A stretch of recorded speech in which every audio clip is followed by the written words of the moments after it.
What's up, y'all? Welcome back to the Break Free Worldwide Escape Day 2 with the physical. I am Moy Palmer. Beast Boogie. Let's get physical. Physical. Let's get physical. Physical. Hey, Oh, I forgot my headband and my Hey, but wristband. look. Hold on. Yesterday was the mental. Look, I still got the pen in my ear. You know what I'm saying? So we went through the mental yesterday. You know what I'm saying? So what we doing today, man? Your workshop yesterday was all physical. Yeah. No. But it was about the mental, physical part of it, though.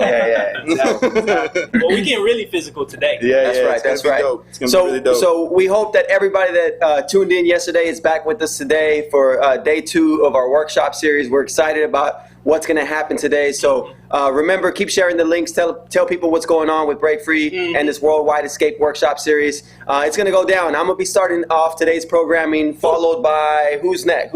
Me. B-Boy Palmer. And then followed by Beast Boogie, and then ending with Jeremy. So Freestyle, everybody's going to be coming in with something different. So be prepared to work hard. Does anybody else got any words of encouragement or anything? Say your prayers. Say your prayers. No. On a serious all angles. On a serious note, I think when we came up with these 3 topics that we're covering over the days, we wanted to encompass what breaking means. And I know it goes a lot deeper within these categories. 4 the topics. Mental, the physical, and building. Oh, right? those topics. So those 3 all-encompassing topics. Yesterday, I think with the mental, I felt really good coming out of it. I think I gained a new perspective, even just teaching who we had yesterday. Hopefully, the participants gained a new perspective. And today, we're gonna make some gains. Yep. We're gonna make some gains, gains. baby. Going down. So again, we're excited, guys. Get prepared for something different. Yesterday was a little bit more relaxed, so we're definitely going to go deep, dive deep, and work that body today. You know what I mean? So make sure you have space in your room, your living room, outside, wherever you are, because we definitely gonna get physical. Physical. Oh, and we got a contest going. If you want Palmer to take off his shirt, put a bacon emoji.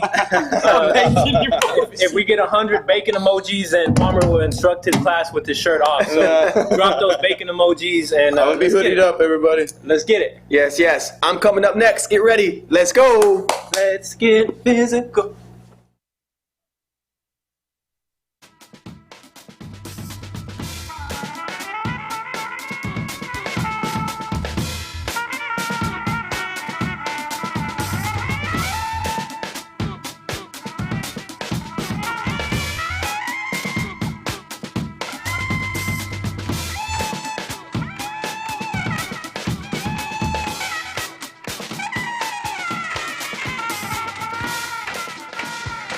You gotta use what you got to get what you want.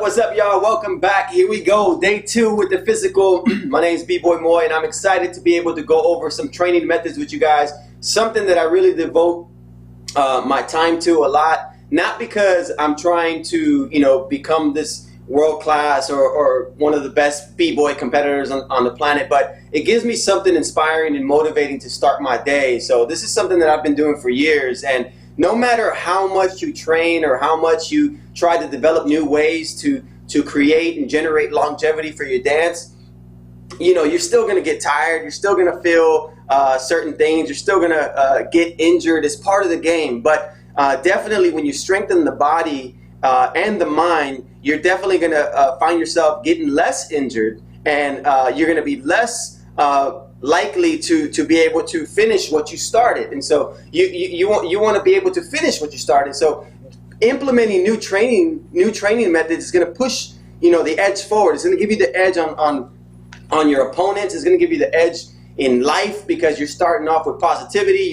You're challenging your strength. You're challenging your energy. You're challenging your mindset. And so I really believe in applying new training methods to your current practice sessions and your current training methods, because it's going to allow you to progress and move forward with the dance. So what I want everybody to do right now is I want everybody to space out, because we're definitely going to be moving a lot. And these are some of the drills that I use to teach students all over the world, whether it's a physical workshop or online workshop.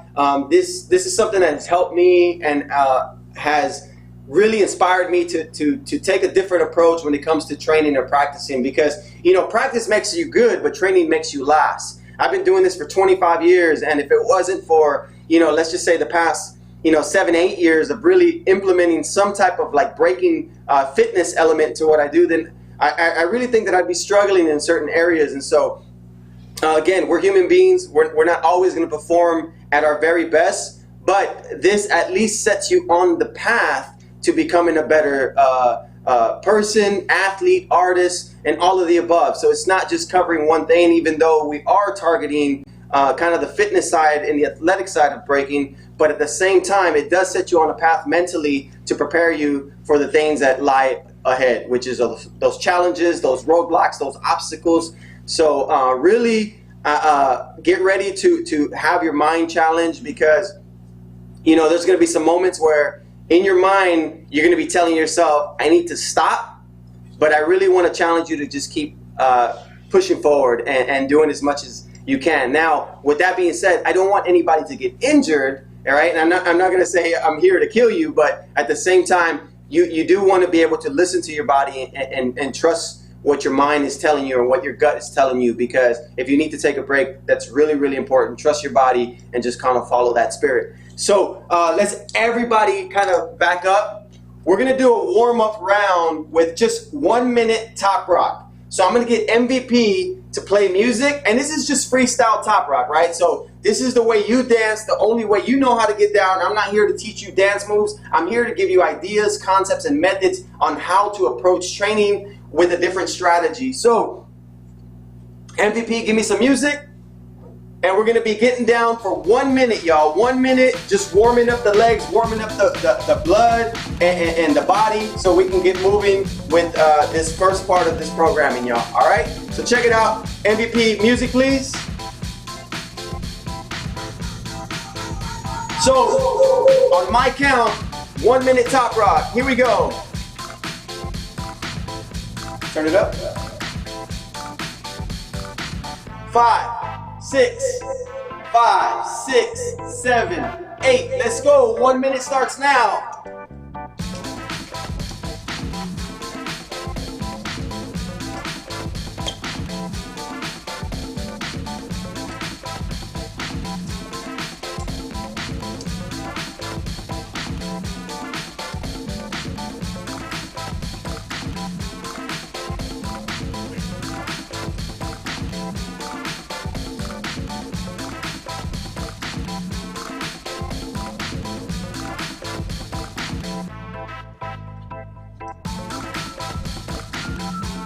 Seconds.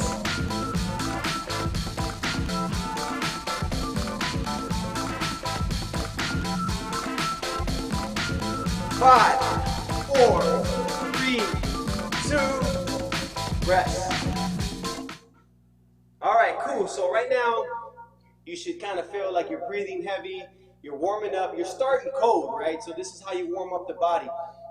So another important lesson is that you always got to stretch after you warm up. A lot of people go into stretching first, and usually when you go into stretching first before warming up the body, that is what leads to injury. So what we're going to do is I want everybody to stretch out. So I want everybody to sit in this position like this, hip up, right? Find your space.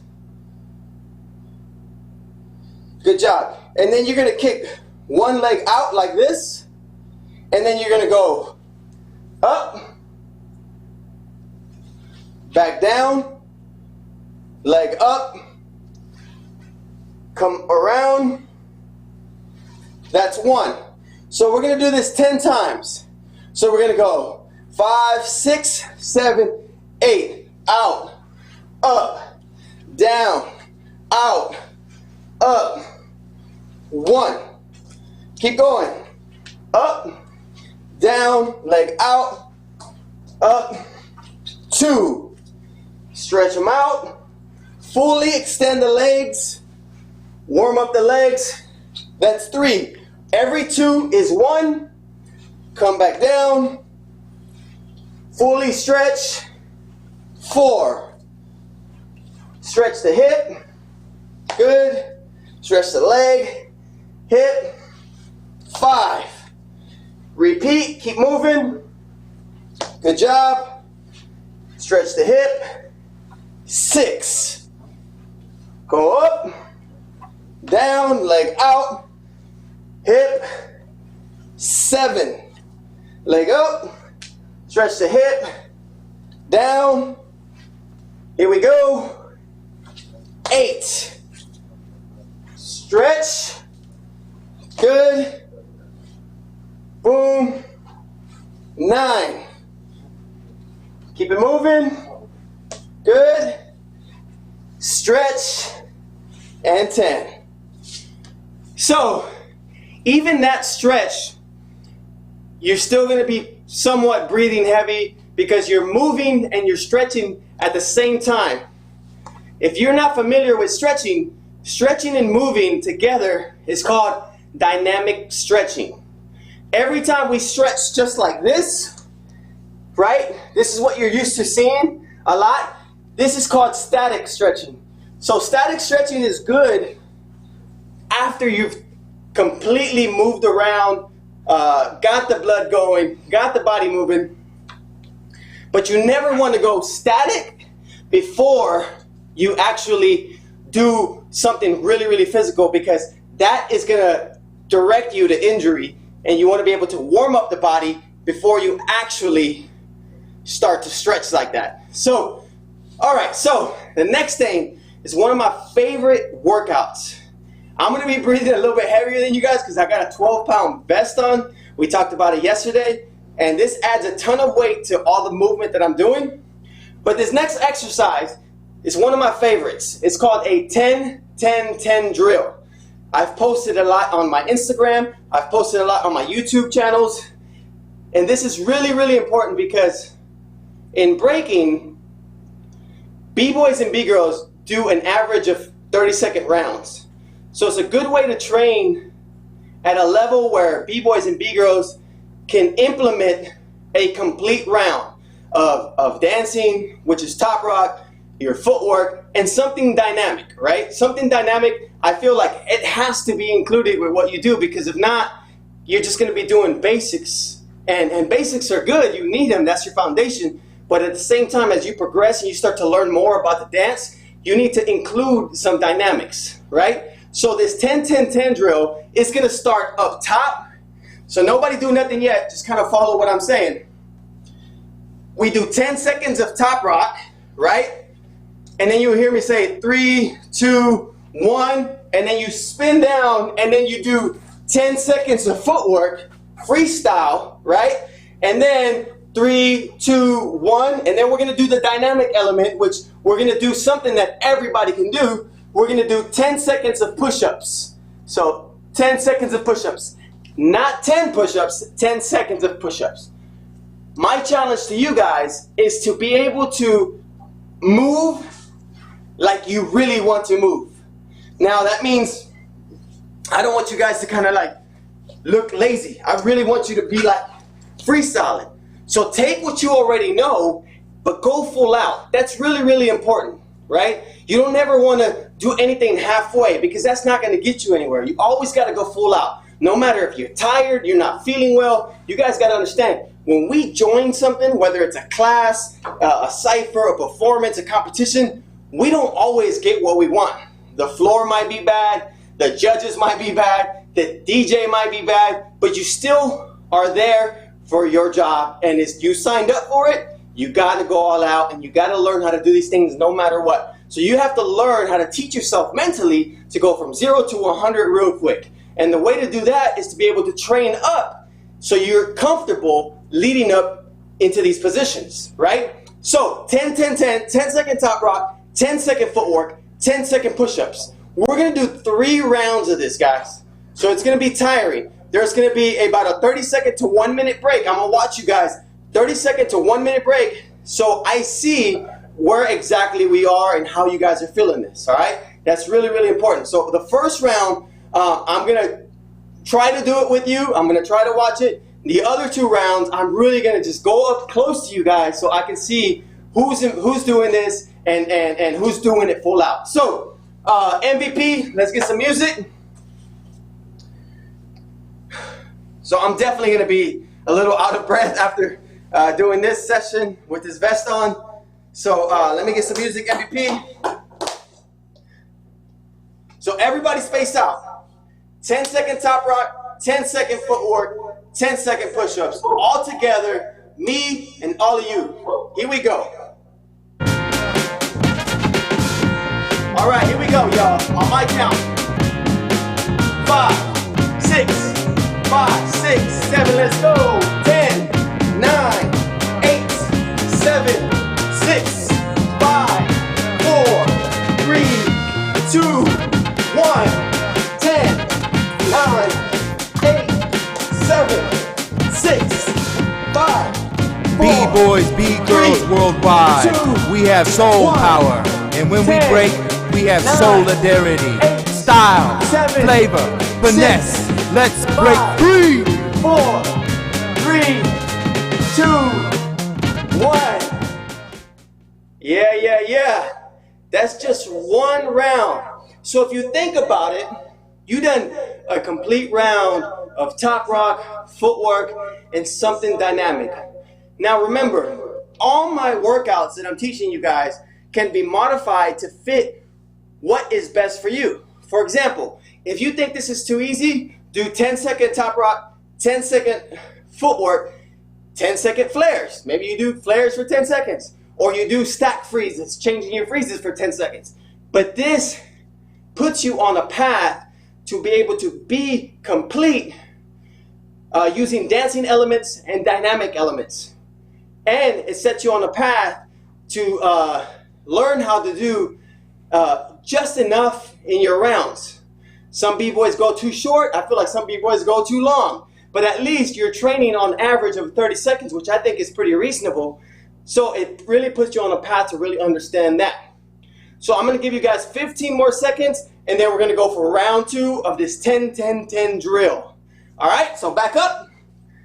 MVP, let's get some music.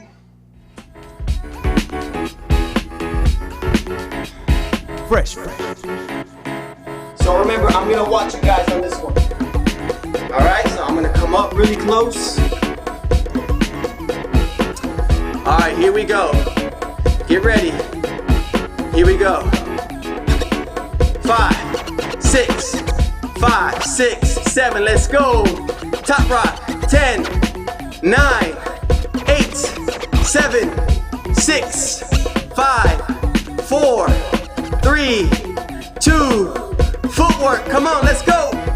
10, 9, 8, 7, 6, 5, 4, 3, 2, push-ups, let's go.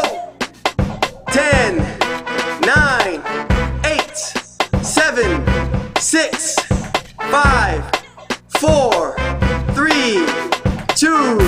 Good job, y'all. We got 1 more round. Good job.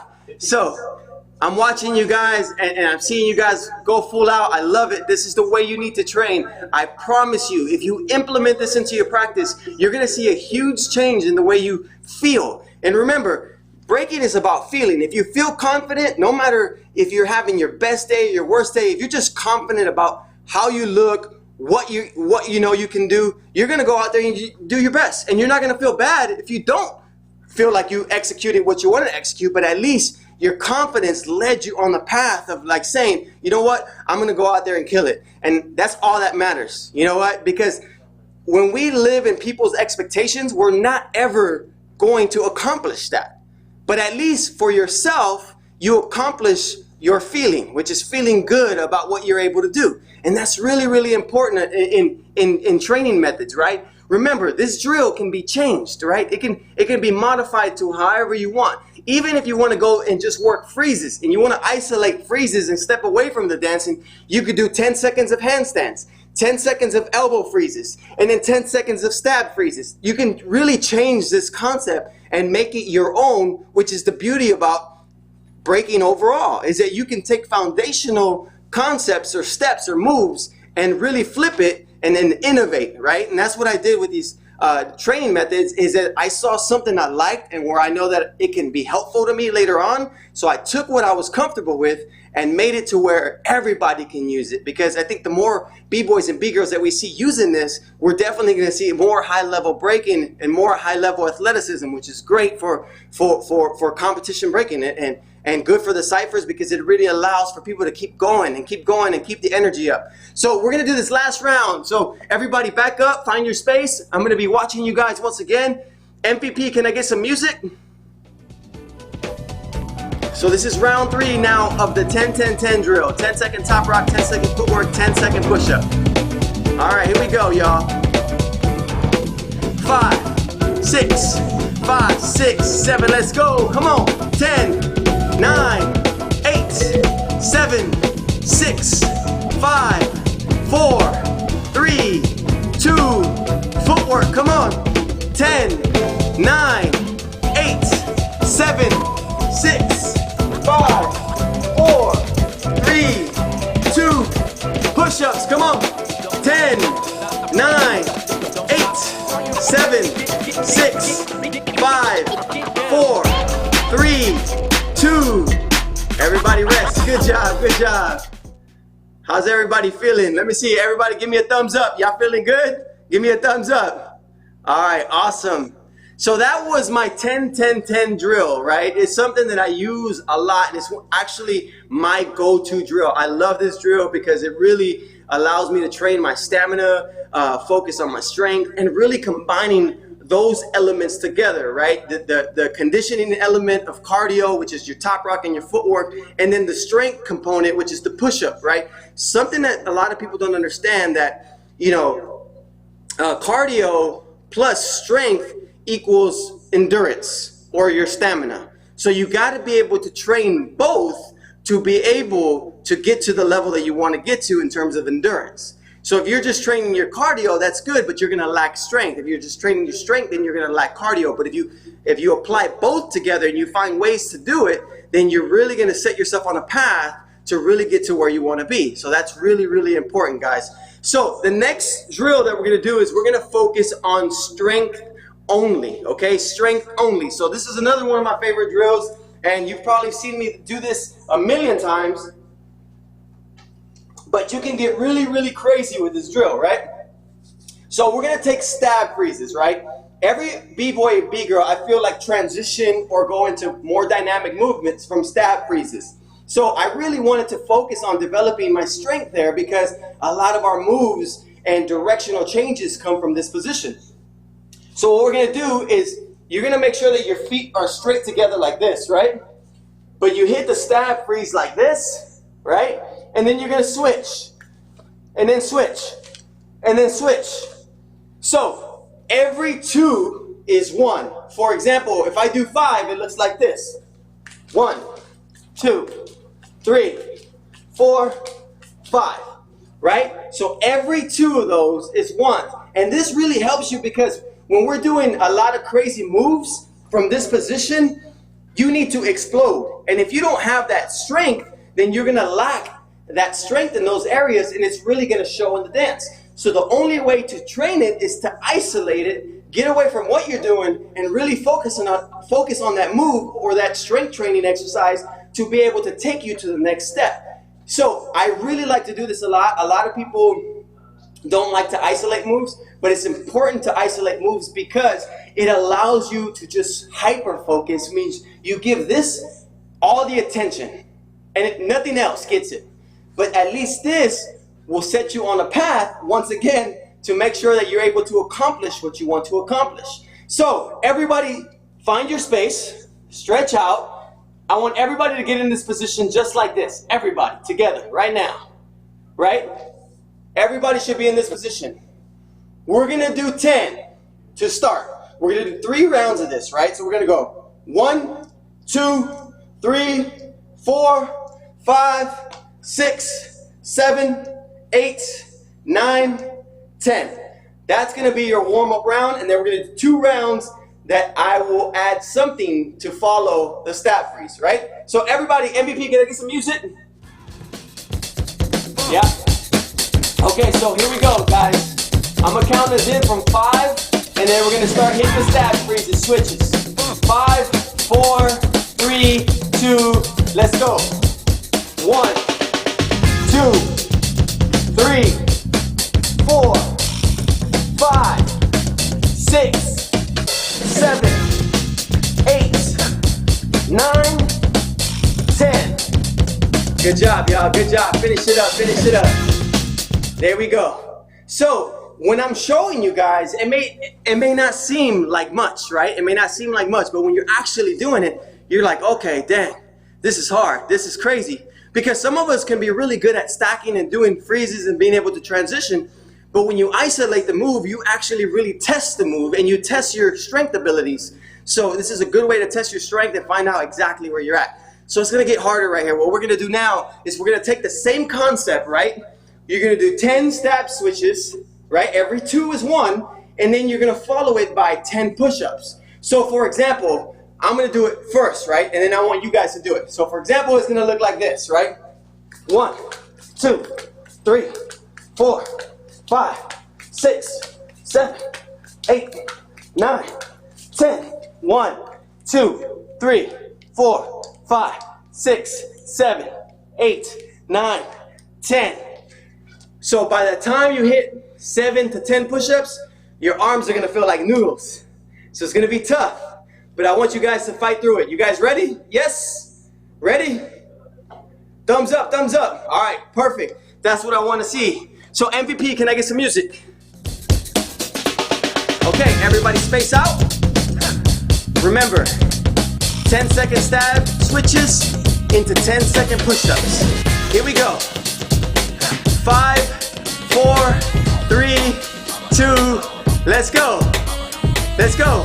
1, 2, 3, 4, 5, 6, 7, 8, 9, 10. Now push-ups, let's go. 1, 2, 3, 4, 5, 6, 7, 8, 9, and 10. Good job, y'all. Good job.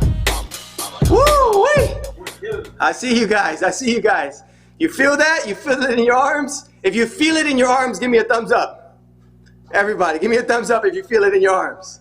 Yeah, okay, cool. We got one more round, guys, and after this round, I'm gonna open it up for questions and anything you guys have, and then we'll finish off my class, all right? So one more round, I'm gonna give you guys about 15 seconds, and we're gonna finish this last round strong. So 10 stab switches, every 2 is 1, followed by 10 push-ups. You guys ready?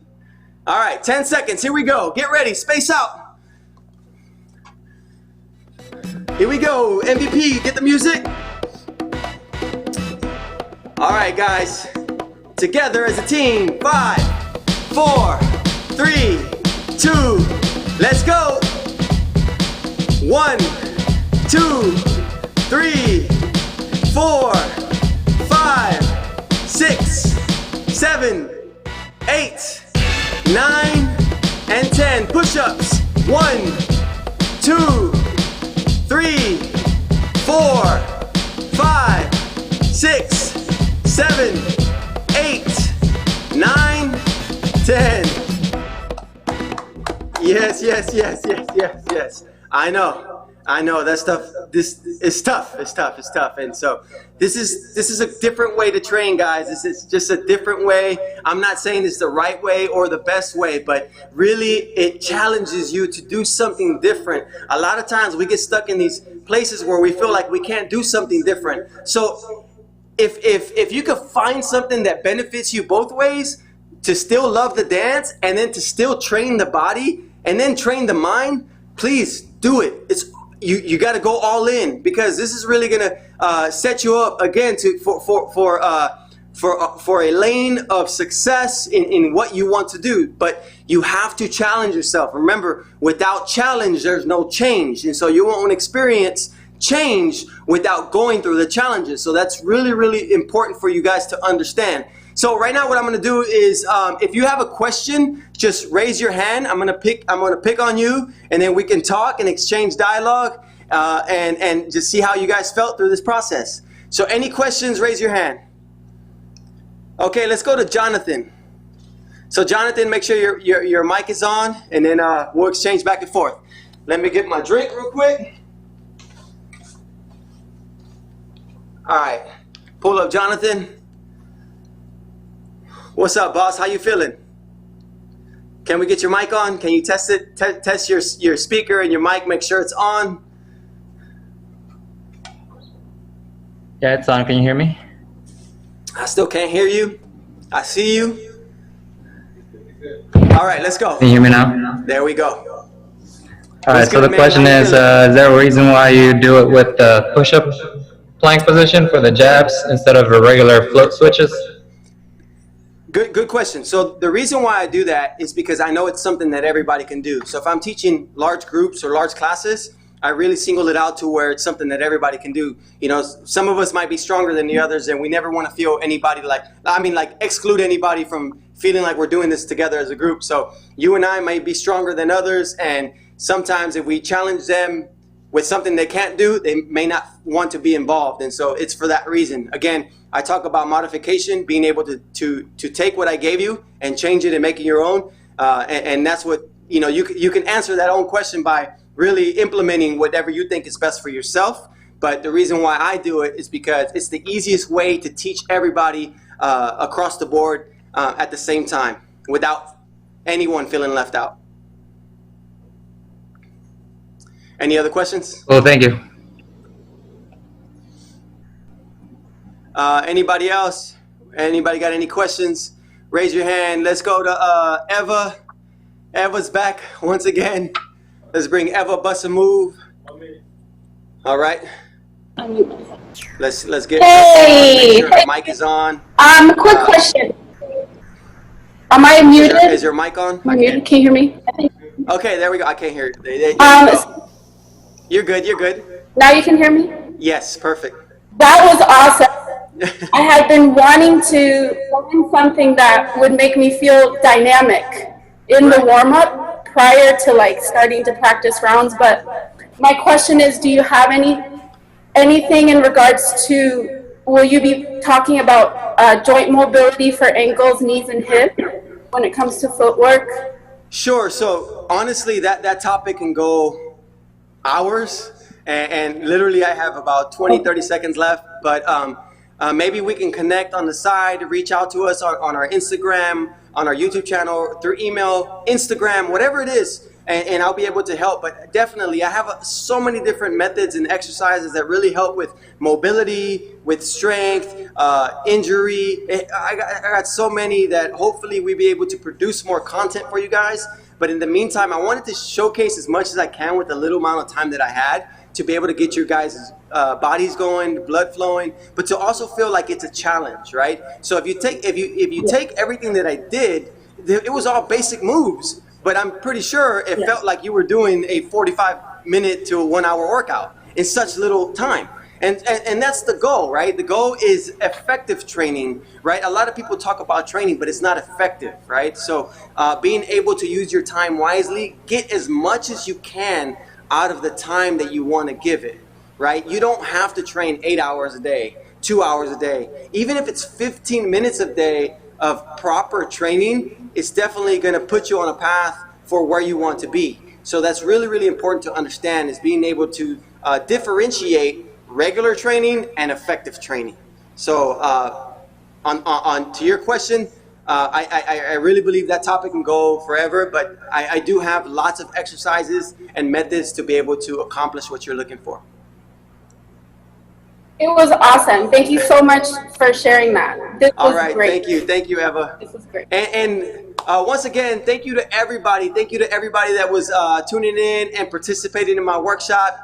We have, I think, Palmer's coming up next, be able to teach whatever he got planned for you guys. So thank you guys for participating and tuning in. Remember, share the links. Much love and God bless. Peace.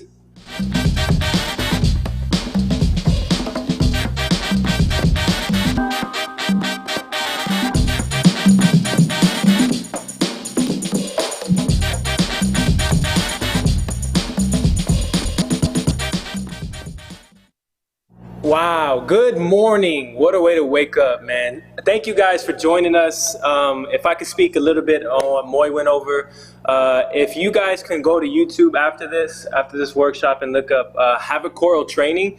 This is a clip that Moy and I did, I think around 2013. And I will say Moy and I, along with Hat Solo and Focus of Cypher, of course, the Flomo crew, around this time, and I know also Jeromski, Master Monkeys, all around the same time, we were really pushing this, incorporating training methods and a lot of like CrossFit type methods and really making a lot of things from other gymnastic type routines and other fitness things in the fitness world and making it applicable for B-boys and B-girls in their training. So I think it's really good for you guys who are craving more. There's a ton of content out there, but if you want to see the beginnings of it, look up Have a Choral Training and look up a lot of the things that Hat Solo does along with Focus, a lot of Jeromski's things that he did with Master Monkeys in their studios at the Beacon. But I think it's really awesome to see when B-boys and B-girls do that because it is an underlooked aspect of B-boy and B-girl training, of dancer training in general. I think a lot of times, of course, it's about a balance. We do want to get down and we do want to actually dance. But you've heard it before, like our body is the paintbrush. We use our body as mediums. So we have to train our bodies and we have to train our stamina, our flexibility, our endurance. We have to prehab, we have to rehab if we want to do this and if we want to be able to do this for a long time. So that was an awesome thing for Moy to go over and kick it off with. And what we got next is something special. My own brother, B-Boy Palmer, going over technique and strategy. So the topic today is the physical, right? What a perfect way to kick it off with training methods with Moy. And now we're going to go into technique and form. And Palmer, being one of the most technical dancers, in my opinion, I think he's a perfect guy to kick this off. So let's see what Palmer has in store for us. Let's break free. Hip-hop is a culture, a community. And it's made up of 4 elements: the breakers, the MCs, the DJs, and the graffiti writers. And the values that it represents is peace, love, unity, and having fun. We are from a culture that ignites inspiration, creation, and innovation. We need to have a peace of mind that everything that we do will impact our scene greatly. We do this because we love this. You give us the garages, the concrete, the jams. Regardless of where we are, the essence of what and why we do this lives in us. The idea and hopes to connect the world of artists and community through art, passion, and love. This is not about one person, an event, or even a single art form. The vision is much greater than that. We are a collective of emotion, passion, love, heritage, and so much more.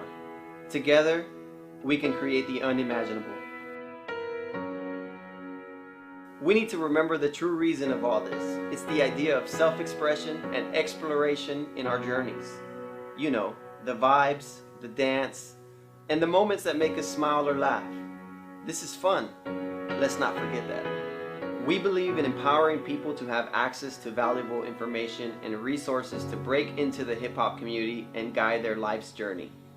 We believe that all this can be accomplished yielding great rewards for all involved while maintaining a balance in life. We offer a space for every Break Free Worldwide member where you can create your escape and make it your home to enjoy the core values we are adhering to: peace, love, unity, and having fun.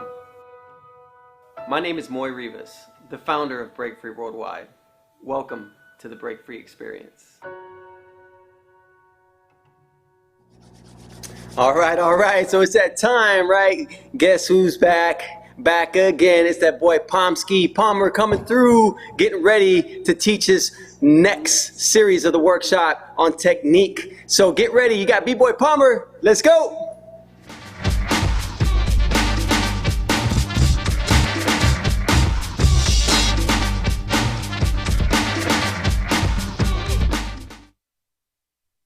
What's up, everybody? Thank you so much for tuning in. This is the second part of the day 2 physical escape workshop. We appreciate everybody tuning in. I know everybody just got the really crazy warm up from Moy. I also love doing those warm ups as well too. They're super amazing, and they just get the blood flowing and get you ready to break and dance and move. So today we're going to be going over technique and strategy. And you know, technique is just a way that you approach something, the steps that you use to break down something, right? And I feel a lot of times a big theme of today, and my part, is going to be about repetition, right? Repetition, repetition, repetition. You got that in Moy's warm-up as well. You just do these warm-ups over and over and over again. And that way, that develops muscle memory in your body. So your body just gets more used to doing something. And that's what we're going to do today. But we're going to do it in a creative type of way, right? We're going to learn a lot of different steps, a lot of different creative ways that we can flip our foundation. But we're also going to drill these moves, okay? So for the first one, what we're going to do is we're going to add a flip to the 3-step, right? So we're going to do a 3-step, but it's just going to be flipped just a little bit, okay? So I want everybody to stand up. Everybody to stand up straight. Give them a second to get there. And so what we're going to do, all we're going to do is we're going to put our hands down just like this, right? We're going to get into this footwork position, okay? So all it does is look like this from the side, and it looks like this from the front, right? So with your right hand, you're going to replace it with your left foot, okay? So all you're going to do is go bam, just like this, okay? So again, it's just first step right there, okay? And for the second step, all we're going to do is, since we have our weight on this hand, we're just going to flip it over and go and turn to the other side of our body, right? So it looks just like this. So look, if it looks from the front, all we're doing is going from this side to that side, okay? So if you look at it from the front, it's like this. 1, 2, okay? Let me do it again. 1, 2, okay? And then so for the third step, all we're gonna do is go back to the very first step that we started with, right? So all you do is, bam, you replace it. So you're right here in this position again, okay? So that is a 3-step, but just flipped. We're at the top level, basically like where we do top rock at, right? So what it would look like is this. If you use it, you go 1, 2, 3. 1, 2, 3. 1, 2, 3. 1, 2, 3. Okay? So that's the 3-step, basically just flipped a little bit different, right? And you got to remember, on this first step, all that you're doing is you're replacing your left foot with your right hand, right? Replaced it. My body weight is on my left hand, right? All I'm doing is keeping the balance with my legs spread right here, and I'm shifting my weight over. Boom, right? And then I'm going back to this step, right? So what I want y'all to do is I want y'all to take it slow at first, but then I want y'all to add speed and dynamic to it, right? Because if you're doing your top rock, you can go down, and then you can add speed to it, and it adds a whole nother dynamic to it, okay? So that's the 3-step at the top level, right? So we're going to drill that for 30 seconds, okay? So I want MVP to throw up some music, and we're going to drill that 3-step for 30 seconds, okay? Put up that music, MVP. So everybody get up and get ready. We're going to drill it for 30 seconds.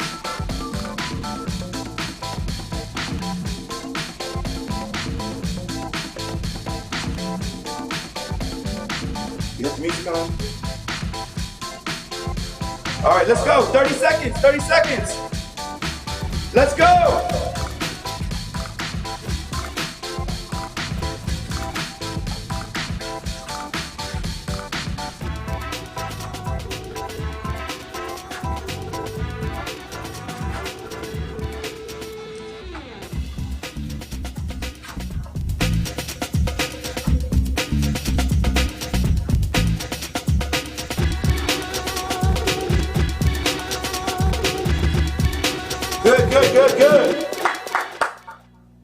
That was a 30-second drill of the 3-step at the top level, okay?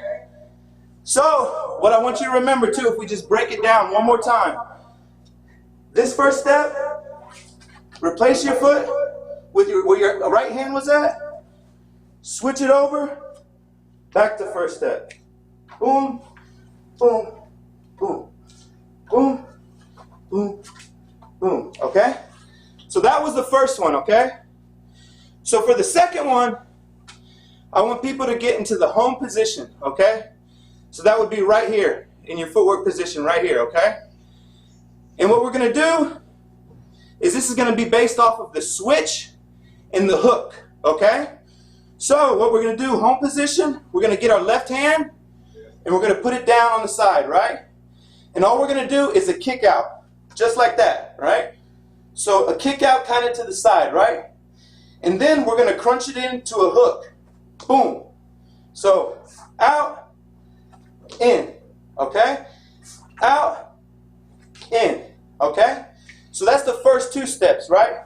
So it's 1, 2, out. And then for the third one, we're just gonna switch it right here, 3. And for the 4th step, we're gonna hook it like this in the figure 4. So look, if I do it from this side, it's 1, 2, 3, 4, 5, okay? So again, home position, weight on your left hand, kick out, crunch to the hook, back to the kick out, scissor your legs, figure 4 hook, okay? So if I do it from the side and I add some speed to it, it looks like this. Boom, boom, boom, boom, boom. And then if I just repeat the steps, I can do it over again.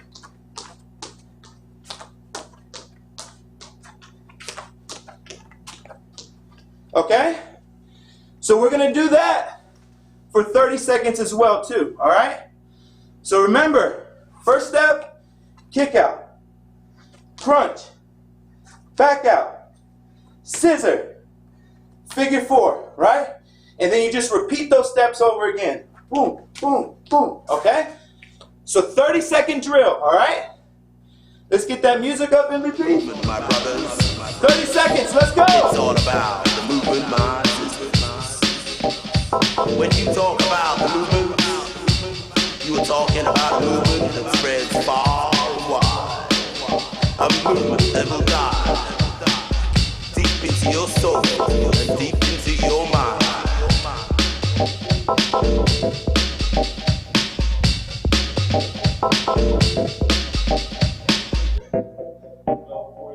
It's all about the movement, my brothers. It's all about the movement, my sisters. When Good, you good, talk good. Good about job, the everybody. movement, That was a good 30-second drill, all right? the movement that spreads. So remember, this is just based off of the switch footwork step and these hooks, right? And all we're doing is scissoring in between and ending in the figure 4 pose, okay? So these are good drills to run and just good things to go over as warm-ups as well too. Not only are these things, these movements can be warm-ups and workouts, but you can also add these steps to your vocabulary in your dance as well too. So it's basically, you know, accomplishing 2 goals at once, right? You're being creative with your dance and you're also working out, right? So you're getting your body, your muscle memory used to doing these movements, and also you're staying creative as well too, right? So that was the second one, right? Let's move on to the third one, okay? So for the third one, we're gonna be in home position again, okay? And what we're gonna do is we're gonna take our left hand, put it down, we're gonna stick our left leg out as well too, all right? And all we're gonna do is take this right leg that's bent, and we're gonna fall onto our knees right here. Slowly, and come back like that, okay? So look, home position, left hand on the ground, left leg out. With this leg that's bent, we're gonna fall onto our knees, and then we're gonna go to this side right here, okay? And then what we're gonna do is we're gonna switch it back to the other side. It's just gonna be the repetition of this movement on both sides of our body, okay? So what it looks like, it goes like this. Boom, boom, boom.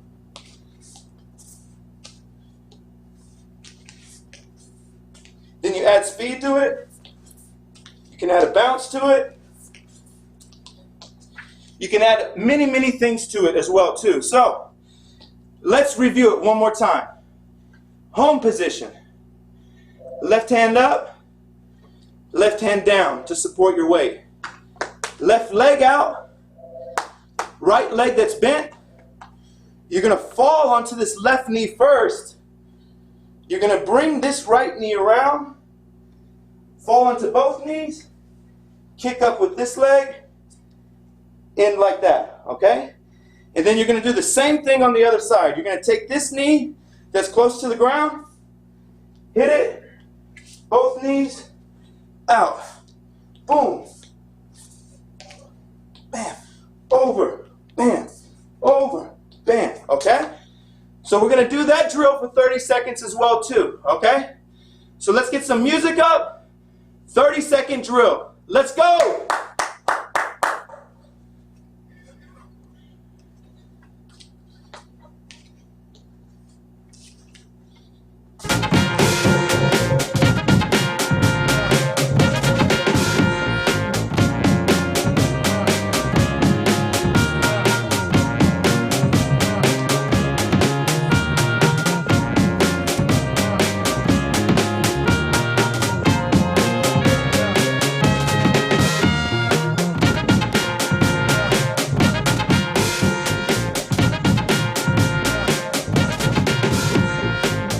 B-boys, B-girls worldwide. We have soul. Good job, good job, good job. So if we just go over it one more time, for some people, that's all some people still struggling with that movement, but it's very, very simple. And it follows along the lines of just doing what's natural, right? So if I break it down, put my left hand on the ground for the weight, my left leg's out, right? My knee is already close to the ground, right? All I'm doing is shifting my weight a little bit, falling on it, bringing my right knee that's around on the air, bringing it down on the ground. This knee that comes up, bam, on the ground, stick this leg out. 1, 2, 1, 2, 1, 2, okay?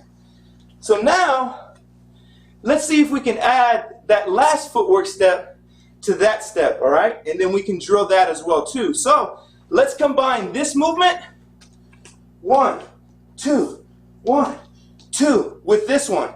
Boom, boom, boom, boom, boom, boom, boom, boom. Then go back to it. Boom, boom. So you see how we can just add these two movements together like pieces to a puzzle, right? And it's just going to make your dance way more dynamic. But not also that, this is also a workout for you too. So whenever you're going to do this drill, I know it's going to take a lot out of you because it's taking it a lot out of me. But this is going to be a very, very good drill for you for your creativity and for the workout as well too. So again, we're going to add this one. It's a knee rock. Bam. Knee rock. Bam. Crunch up. Out. Scissor. Figure 4. Back. Out. Crunch.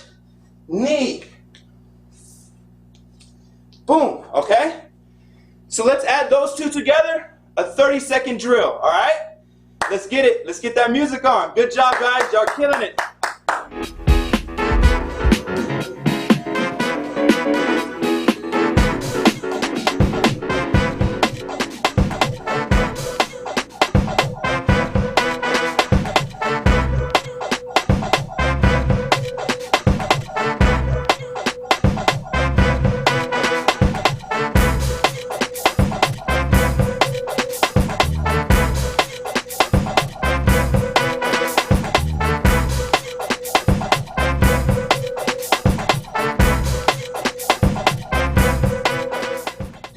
Good job, everybody. So that was basically taking two movements that we learned, two pieces to a puzzle, making it one picture, okay? So that was very, very good. I'm hyped to see y'all combining those two movements together, okay? So the next movement we're going to learn This is like a very cool move that you can use to flow in and out of your footwork, okay? And it's very, very simple, right? And it looks very, very tricky, but it's very, very simple, trust me. So all you would have to do is you would get and you sit down like this, right? You would take this hand, left hand, you put it down, right? You're going to come over here. No, I'm sorry. You're going to take your right hand and you're going to put it down. Right hand, put it down, and then you're going to fall to your elbow, okay? And then you're going to crunch up like this, okay? So if you're sitting like this, Indian style, all you do is put your elbow to the ground just like that, right? So we're crunched up in this position, okay? Right? All we're going to do is take this leg that's crunched, and I'm going to stick it out like this. And I'm going to fall to my back, and I'm going to slide under like this, okay? So if I go back so I can get in y'all's view, this is what it's going to look like. It's crunched up, leg out, fall to your back, shoot through like that, okay? So then once you start repeating it, it looks like this.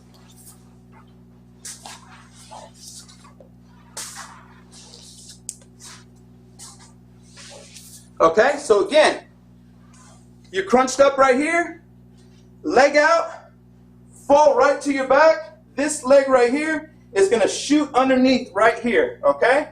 It's going to go through this little hole. Boom. And you're going to come up like that, okay?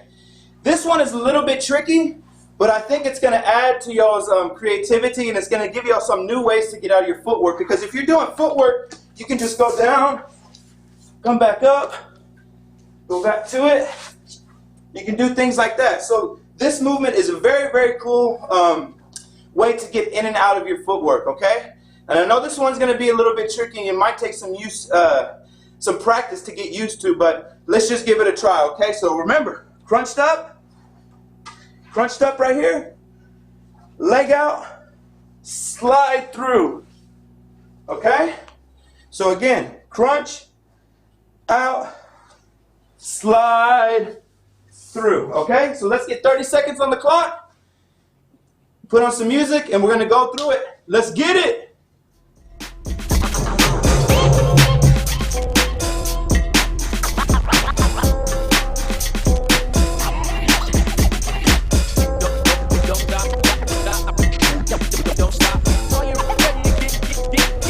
Create your escape. Down.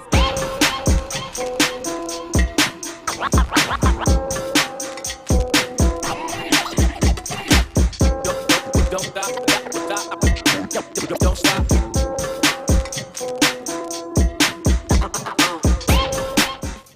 Nice, nice, nice. Good job. Again, I know that one is pretty tricky, right? But the main thing about it is whenever you're crunched in right here and you stick your leg out, right?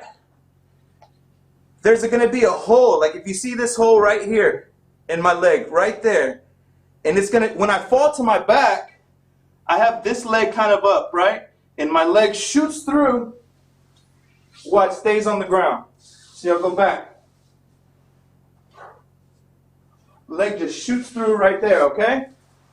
So just give that one some practice. I know that one's going to maybe take a little bit, but you know, we'll get there, okay?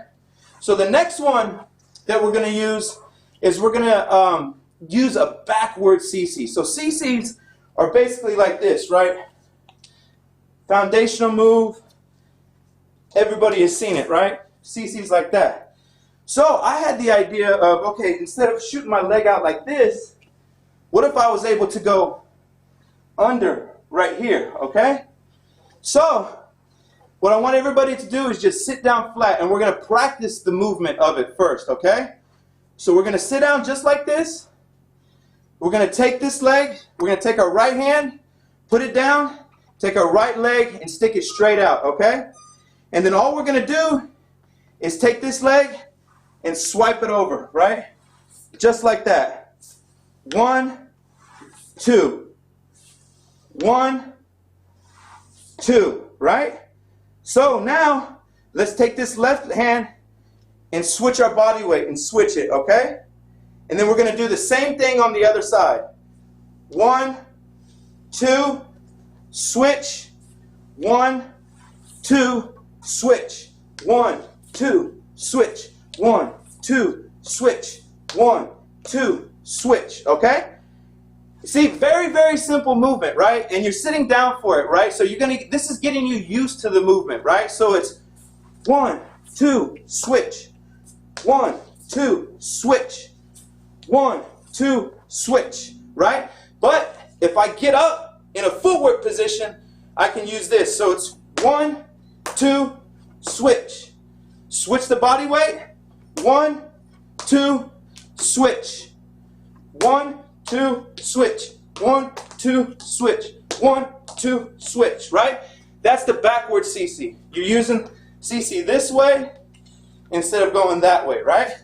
So that is another advanced move as well too. So if you don't feel comfortable with it yet, again, use it just like this until you get used to the movement, right? Boom, boom, boom. Boom, boom, boom. Boom, boom, boom. Okay?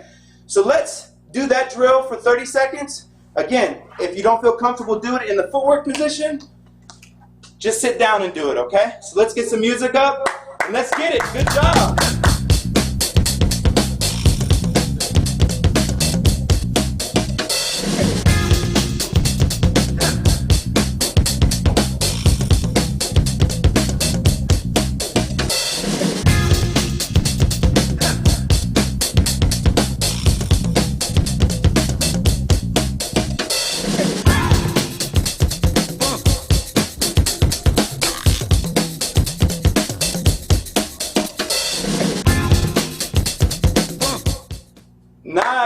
Nice. Man, y'all got that. That was a pretty advanced one. I saw a lot of people doing that. Much props. So just to break that one down again, if you don't feel comfortable doing it in the footwork position, just practice it like this, right? Because then you could also go to back rock too from that once you get used to it, right? So any way you feel comfortable doing it, practice it like that.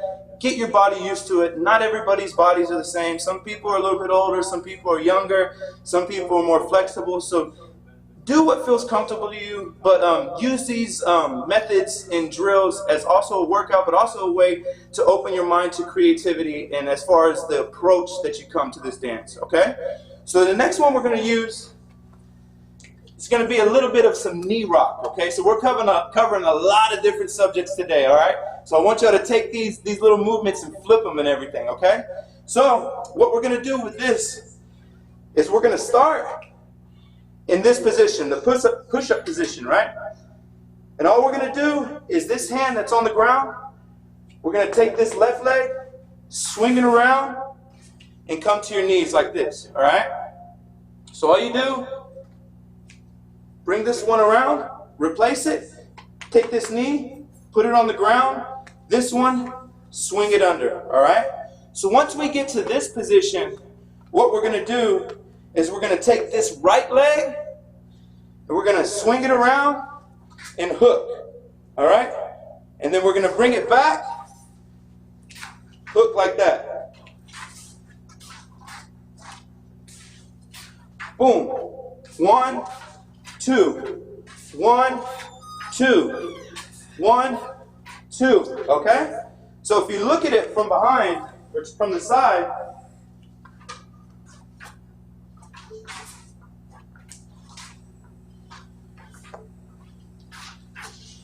okay? So let's just start from the knees. Don't do the first part because this one is a little bit tricky. So you put your knees together, bring this one out like this, bring it over your hands, hook it. Bring it back to your starting position, and you're going to do the same movement but on the other side.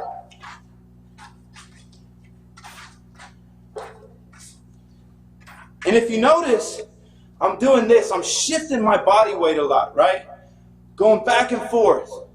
All right? So left hand, left hand, up, right hand. All right? So get used to this motion too, okay? So again, let's go over it one more time, then we're going to drill it, okay? Leg out. Swing it over your hands.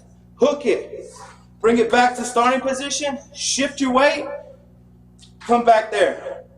1, 2, 1, 2, 1, 2. Okay? So let's do that drill for 30 seconds, okay? 30 seconds. Let's get it.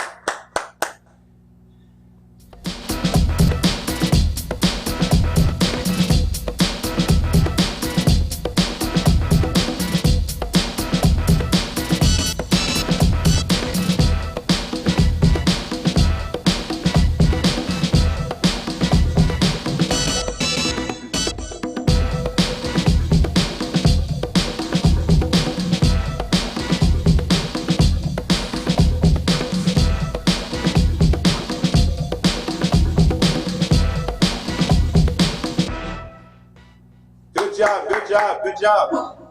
Okay, so remember, the most important part on this is the shifting of the weight, right? Once you get this motion down, it's going to become very, very easy for you to go boom, switch, boom, boom, boom, boom. And then you can even add your own flavor to it, because you can put your hand placement on your head, you can put it on your hips, so when you come around, you go boom, boom. Or you can use your head.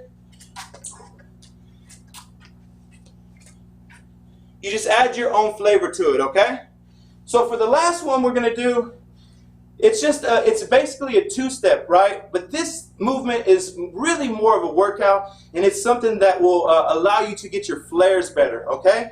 So all we're gonna do is we're gonna start from the push-up position, and again, we're gonna take this left leg in the back and replace it where your right hand is, right? And then you're just gonna go to this position right here, right? Then you're gonna switch back. So it's 1, 2, 1, 2, 1, 2, 1, 2. Okay? So again, push-up position. Replace your left foot where your right hand's at. Switch your body weight to the back. Then you're going to go right back to the first step.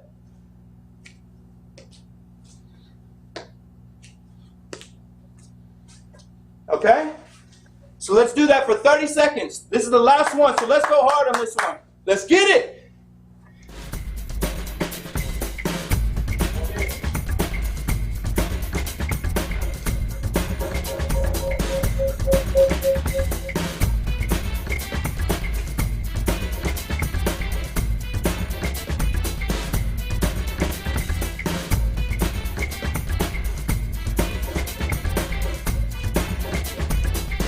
Create your escape.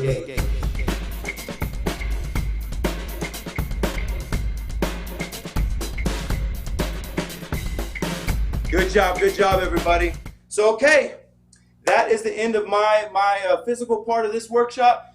Again, the most important part I want you to remember from this is repetition, repetition, repetition, right? You do these moves over and over again. You add your own little flavor to it. You accomplish two goals at once, right?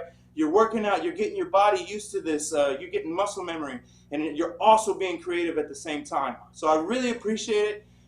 Really appreciate y'all taking the workshop. It was super dope to see y'all get down like this. We'll take a couple of questions. Let's get Juan up.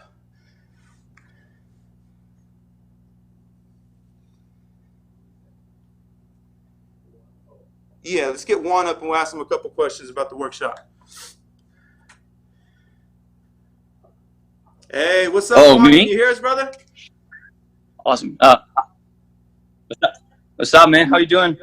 Good, doing good, man. Doing good, man. How did you enjoy the workshop? Yo, can you hear me? Yeah, we can hear you, brother. Oh, it was good. It was good. Thank you. Thank you. No It problem, was very good. Thank you. I think I can add that to my dance and my training, and I can benefit a lot from that. So thanks for that. And, yeah, no problem, man. Did you have I have a questions question. about anything? So one. Go ahead, bro. I'm sorry, man. I couldn't hear you. Yeah, I was gonna say, did you have any questions about any part of the workshop? Oh yeah. Well, not about the workshop, but I do have one question for you. Yeah. And I think you're the appropriate breaker to answer this. It's just like sometimes I struggle a lot to adding dynamics to my footwork and breaking, especially my footwork. So like my footwork always looks the same at the same level. So what can I do to spice it up? Yeah, that's a very, very good question, because I do see a lot of b-boys do have that problem. So take, for instance, for me, like whenever I first started dancing, I was really just practicing like transitions and like threads and stuff like that, right? So I kind of went backwards. Like I did those type of movements first, and then I learned my foundation. So I already had like a vocabulary of transitions and threads to add onto my footwork, right? So when you think about footwork and a foundation, you have to have that down. You have to have a strong foundation. But the transitions and the movements in between are just as important, right? So I would encourage you to just try and make up these little movements that you're comfortable with, add them all together, and I promise you your stuff will get more dynamic, brother. Awesome, man. Thank you. Appreciate it. Thank you, man. We appreciate y'all. Again, thank y'all for everything. I think we got Beast Boogie coming up next. It's going to be pretty dope. See y'all soon.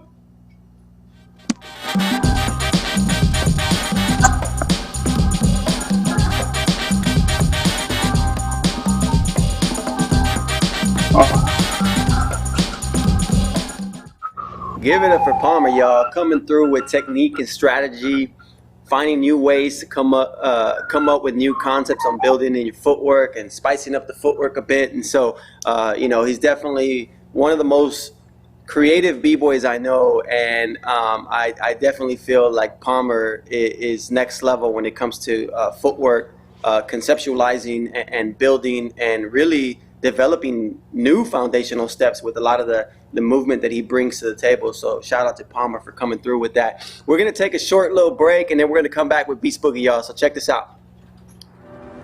For me, one of the breaking points in my career as an artist was fully understanding what it means to absorb the inspiration from my environment. For b-boys and b-girls, where you train, where you get down, whether in your home or your go-to practice spot, is one of the most important pieces of your artist career. The garage is an iconic centerpiece for b-boy and b-girl culture. And growing up, even when I first started dancing, the garage was the place to get down. Where I dance now is my most comfortable, most inspiring, and for me, the place where I can efficiently create the most honestly and the most authentically. One of the things that I love about getting down in my garage, in my own personal space, is I have the freedom to do what I want. Whether I'm getting down solo or I'm practicing with somebody, one of my crew members or friends, I feel like I don't have any limits. I can set my own limits within my own personal space. And I think it's really, really important for artists to understand that you are not limited by your environment. You can essentially create what you want within your environment. Take the four walls that you're in and create something with it. Something that I try to experiment with is changing my environment, changing my garage, and that was done through something simple like writing on my walls or writing on my floors. So I started to do this after every session, every time I got down, as a way to kind of reflect and to create some more after creating. And what I found is that it helped me grow as a dancer, as an artist. Every time I would write on my floor or my wall, afterwards I would dance differently the next session. And I would be able to reflect and understand my approaches and what I created in that session. And also just as a general form of release. So I think it's important to understand that subtle details within your environment can change the bigger picture of things. It can affect the way you dance, it can inspire the way you dance, from the way that your furniture is positioned to something added to it, to writing on the walls or writing on the floor that you dance on, whatever it may be. You can change the way that you dance, you can inspire yourself. I also have a really strong connection with my spot in my garage because my children, my daughter Jane and my son Jeremiah, this is their creative and play space as well. And when I get down, they come in and they get down in their own way too. So in the garage there's also their drum set, their bikes, their toys. And for me, you know, that changes the way I dance too, and that inspires the way that I get down. And I'm grateful for that. So I think the message with your practice spot is being able to fully embrace your authentic self in your authentic environment. And I think that makes you the best artist, the best b-boy, the best b-girl that you can be.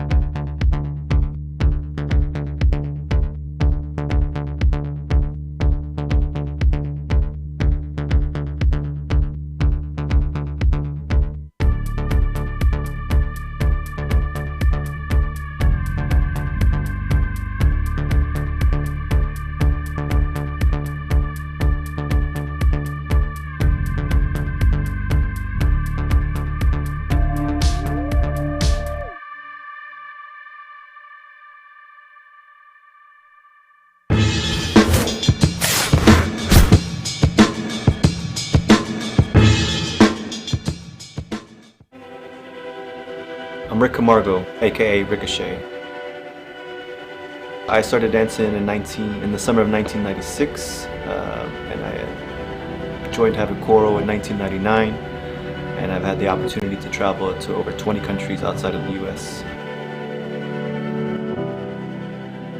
So I'm currently one of the managers of the Break Free Hip Hop School, where we specialize in the 4 elements of the hip hop culture. We center on individual style development and developing students into local leaders and international pioneers. I believe we're all connected and intertwined through a vast network of hope, courage, and soul. A hip-hop soul. It drives us, it feeds us, and it allows us to feel safe, important, and appreciated. From the beginning, from a corner in Brooklyn to the down south Houston, Texas, to the checkpoints in Iraq, the crowds in India, no large groups in Myanmar, to the secluded Turkmenistan and Colombia streets and beyond. We're all in this together. We're all the same. I believe hip-hop connects us. It's a universal language that brings universal smiles, no matter what region of the world you're in. We're all ambassadors of this culture, diplomats. To share our passions with each other is what it's really all about. Hip-hop has opened up authentic collaboration between individuals, crews, cities, and countries. Doing something beyond you is hip-hop. Doing my part is hip-hop. Doing your part is hip-hop. Be a part of history. Leave a mark. A footprint for future generations to enjoy and explore.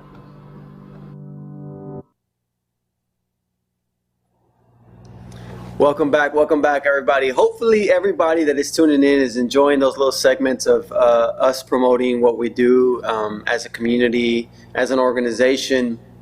It takes a lot to be able to develop content that really explains a vast variety of a lot of different things that we do and put it into like 2 minutes or 3 minutes, which is very, very difficult, because if you see the amount of impact that is being generated with this content, think about when it actually happens. There's so much more, and so there's still a lot of missing stories. There's still a lot of missing pieces, but we're still trying to accomplish as much as we can in the short amount of time that we have. But these are real stories. These are real life experiences, and it's important for us to be able to share those with you guys, to inspire you guys to share your story and contribute to the community, because a lot of times we feel like we can't contribute because we're not at competitions, or we can't fly to a different city or travel to a different city to share our passion or talent. But through social media, through all the other social platforms that exist right now with the internet, I think that we're all able to connect and share and impact. And this is why we do what we do. So hopefully all you guys are enjoying that. So, all right, moving on to the third segment of our physical workshop. We got Beast Boogie coming up next. So get ready, y'all. Enjoy and have fun.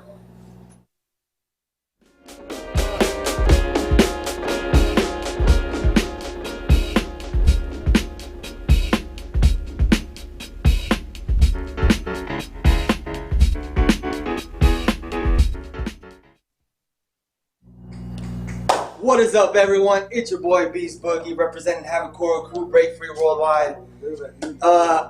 First of all, I want to say Palmer and Moy, their workshops were dope. I hope you took a lot of information from those.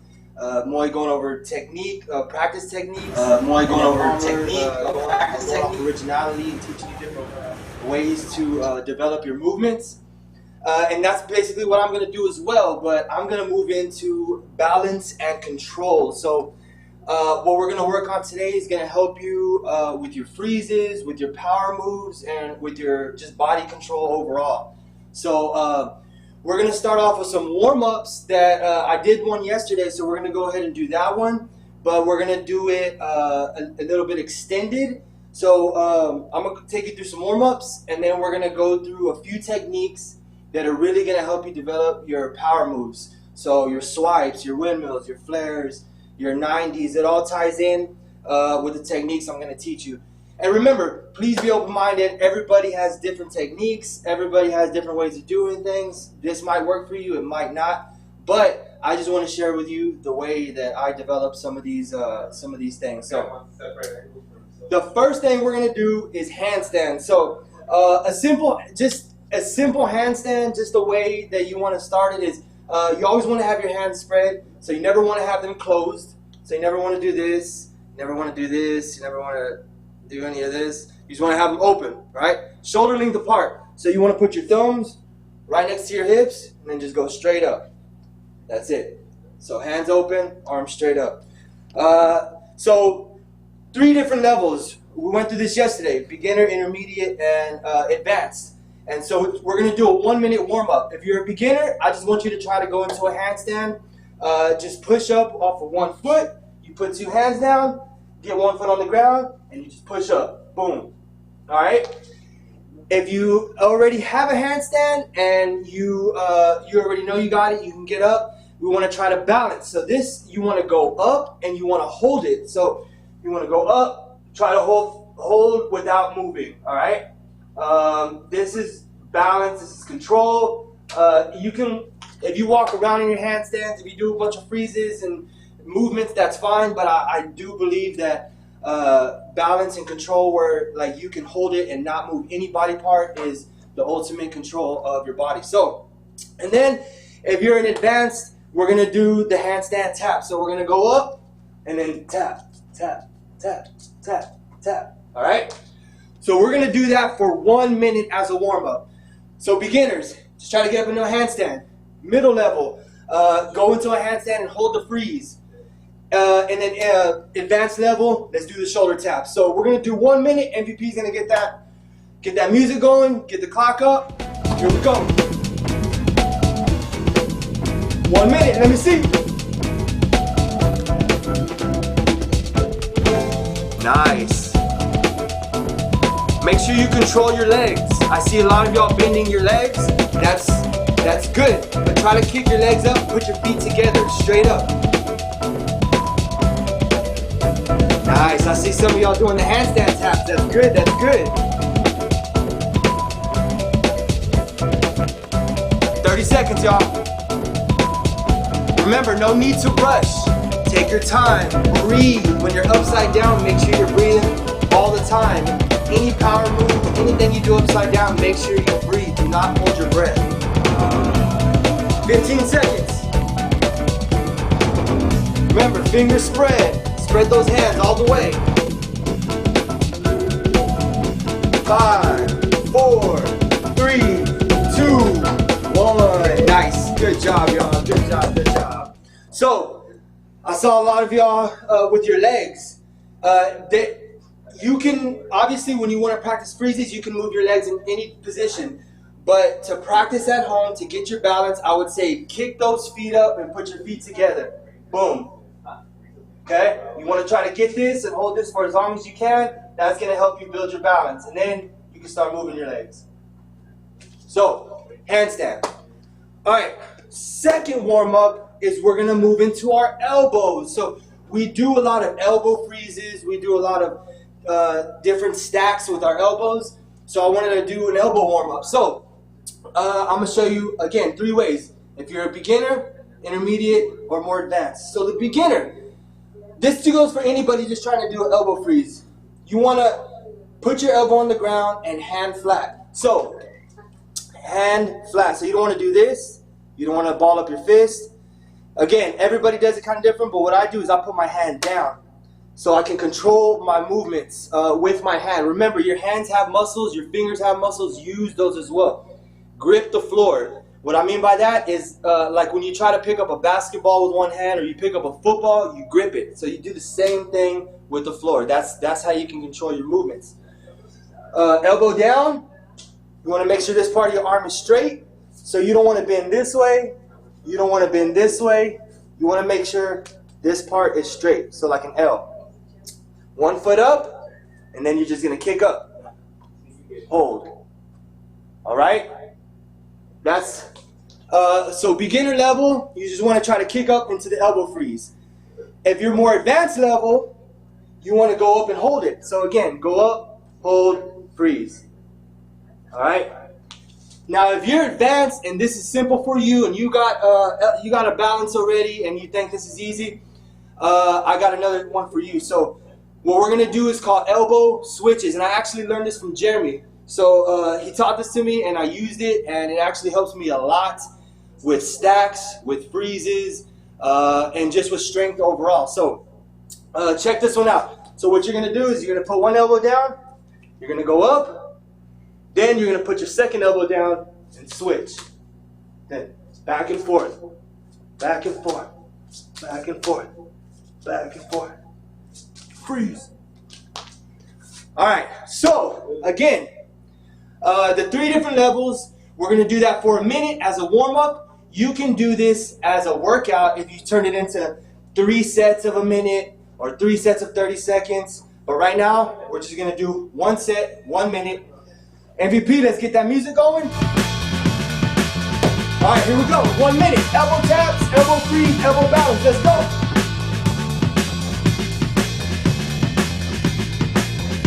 Nice. I see you, German. Vigo Pretzel, nice. Luis Ortiz, I see you holding that freeze, nice. B-Boy Bass, good job, good job. Ever bust a move in the hallway. I see you. 15 seconds, y'all. Remember, take your time, breathe. In through your nose, out through your mouth.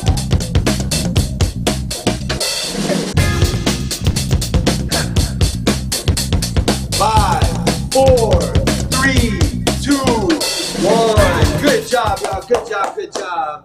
So that's warm-up number 2. So we have our handstand warm-up and our elbow freeze warm-up. Now both of those are going to help you with balance, control, stacks, freezes, power moves, all those different things. And remember, you could turn it into what you want to turn it into. You can do 3 sets of 1 minute of those.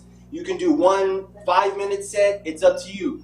Basically what we're doing is just showing you techniques, ways to practice. It's up to you to take that and practice and turn it into what you want it to. So again, handstand, elbow freezes, those are basic movements that are going to help you with balance and control. Now let's move into our actual, what I want to teach y'all, and it's going to be motion. It's going to be different techniques to help you with your flares, with your swipes, with basically any power move, right? So I get a lot of questions on my flares, how do I get them so high, and all of those different things, and that's what I'm going to show you right now. So the first thing in power moves is motions. Everything we're doing is a motion, and the more you do the motion, the more your body learns that motion and it becomes easier. When I was growing up, I didn't have anybody to show me any of these techniques or anything like that, so it may have took us a little bit longer to learn these moves compared to y'all, where y'all have someone like me able to, I mean, right in front of you telling you, if you do this technique, I promise you will get this move. So take these techniques and use them, all right? So the first one is motion, right? I call this hand, foot, because you're actually doing what it says. You're going from one hand to the next hand to the foot to the next foot. It's 4 different movements. So let me show you what it is and then I'll break it down to you. Now, a lot of y'all might have this, but you'll be surprised how many people don't, and this is just a basic technique and power. So, hand, hand, foot, foot looks like this. You're going hand, hand, foot, foot, hand, hand, foot, foot, hand, hand, foot, foot, hand, hand, foot, foot. Boom. Now, when you do this, let me break it down to you. First, let me show you what it can help you with. Obviously, how do you go into windmill? Hand, hand, down, right? How do you go into swipes? Hand, hand, swipe. Hand, hand, swipe. How do you go into 90s? Hand, hand, 90. So, this technique will help you with all those moves, okay? So, first thing, you just want to spread your legs just a little bit, shoulder length apart, right? Then, you're going to do like a twist. So, you don't move your feet, you're only going to move your hands, right? So, you want to take the opposite hand from the opposite foot, like this. What you're going to do is you're going to twist and put your right, or whichever way you're going, you're going to put your hand down. So you're going to go here, all right? Now, as you go here, your legs, you use your legs to push you up, okay? So you're going hand, legs push you up, then put your other hand down. One more time. Hand, as you're going here, you're going to push up with both legs. And when I mean push up with your legs, like kick with them, use the muscles. Like you jump, everybody jump. You bend your legs and jump, right? So you're using force, you're using momentum, you're using the muscle in your legs to get you up. Use your legs, okay? So you're going here, feet come, use your legs to push you up, hand down, all right? Now, you want to do that multiple times. So in a second, in just a minute, we're gonna do that for 1 minute. But again, if you're a beginner level, you just want to try to get that first part. Hand, hand, foot, foot. If you're a bit more advanced, you want to get that in circles. Circles, as much as you can do. Hand, hand, foot, foot, hand, hand, foot, foot, hand, hand, foot, foot. And if you already got this down and you know you can do it, in this 1 minute that we take to drill it, try to use that to go into a move. So for instance, hand, hand, flare, or hand, hand, windmill. So an example would be hand, hand, flare, right? So let's take 1 minute, practice that drill, and when we come back from it, I'll take a question to see if anybody has a question, because I know it's a little bit, it's a technical move, and you might need further direction. So MVP, 1 minute, hand, hand, foot, foot. Remember, circular motion. And if you got it down already, try to do it into a move. So here we go. 1 minute, let's go.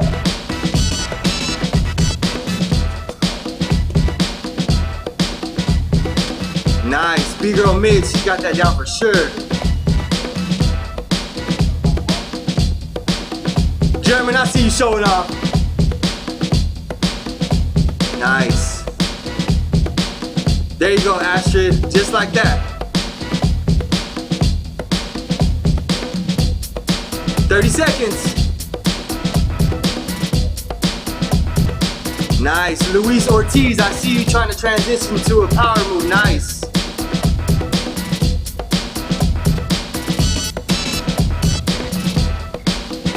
Fresh, fresh. Lift that bottom in the air.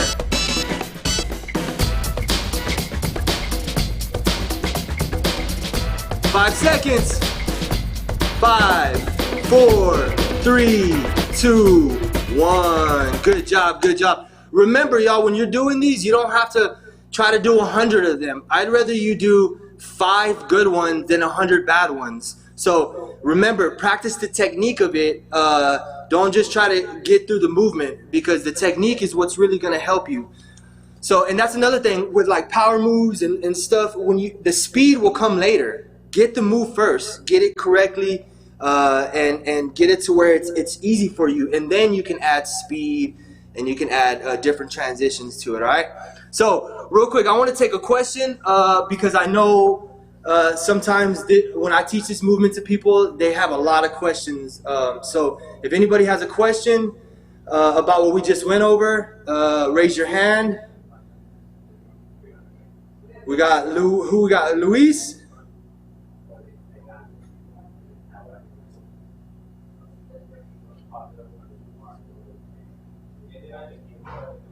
We got someone up. Hello. Hey, what's up, man? How's it going? Hey, I saw you getting down in your living room. That's cool, man. I see you got it down. That's what's up. What's your question?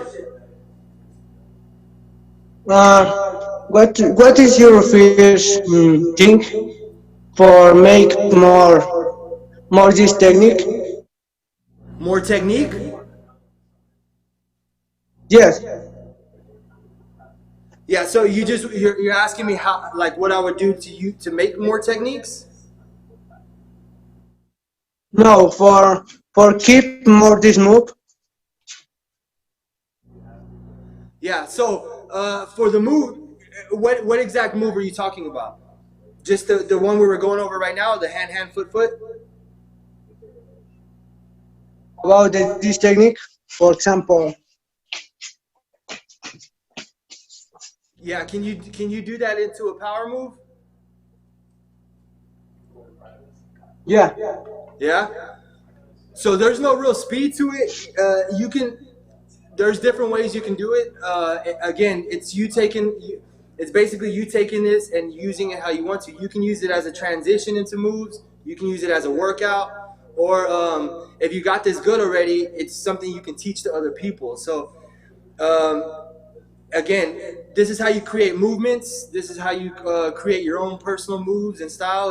Is just taking something simple like this hand, foot, and using it however you can create from it. It could be a transition into a move.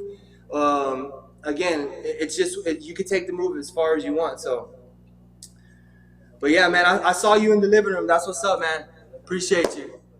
Any other questions? All right, here we go. So we're gonna move into the next thing. So the motion, the hand, foot. That's a good way to build those movements and the motion. The next thing I want to move into is the V hold. So like the letter V, it's called the V hold. Now this is also ties in with the hand, foot. But the V hold is going to help you a lot with balance, and it's going to help you a lot with certain power moves like flares, swipes, all those different things. So first of all, when people do things like flares and swipes, they tend to be really low to the ground. So your butt needs to be up in the air and not on the ground. So I see a lot of people do a flare like this. Look how low my bottom is to the ground. So a lot of people do that, right? So you're real low, you're about this high, and the whole point of a flare or a swipe or anything like that is to be as high as possible. So you want to be up here in the front, just like Palmer showed you. Right here in the front, but in the back, you want up, right? Then here. So the V hold is going to help you with that. Now, the V hold is basically this. Hands here, and you're just learning to get your feet off the ground and hold. Right there, all right? Now, that is how high you should feel when you're in the flare. So a lot of people do flares and they're very, very low to the ground, even swipes. So you'll see a lot of people, when they're doing swipes, they're bent like this. See how I'm low? When you want to be here, up. Same thing with flares. You see a lot of people doing them like this, right? When it should be up here, all right? So the V hold, for a beginner, this is how you should practice it. It would almost be like a yoga style balance. So you put your hands here, then your knees on your elbows, right? That'd be the first practice. So, again, right here, boom. All right? So, that'd be a beginner level. An intermediate more level would be trying to do that with your with your legs straight. So, you're gonna go up here, and you're just gonna try to kick up and hold, right? Kick up and hold for as long as you can.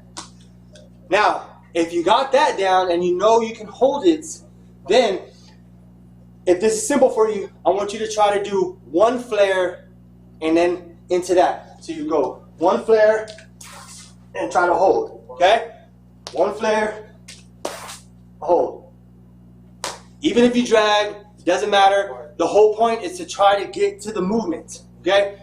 A lot of the times when I see people practicing flares or swipes, I always see them practice one. Well, you shouldn't. You should practice two every time, because remember, it's a motion. So every time you do the move more than once, you're teaching your body to do it more than once.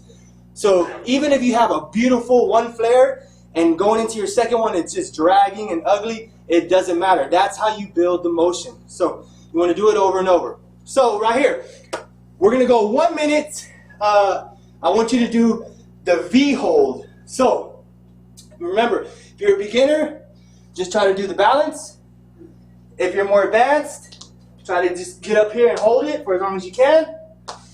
And if you got that and you're advanced, try to do a flare into the V hold, okay? 1 minute, MVP, get that music going. You gotta use what you got to get what you want.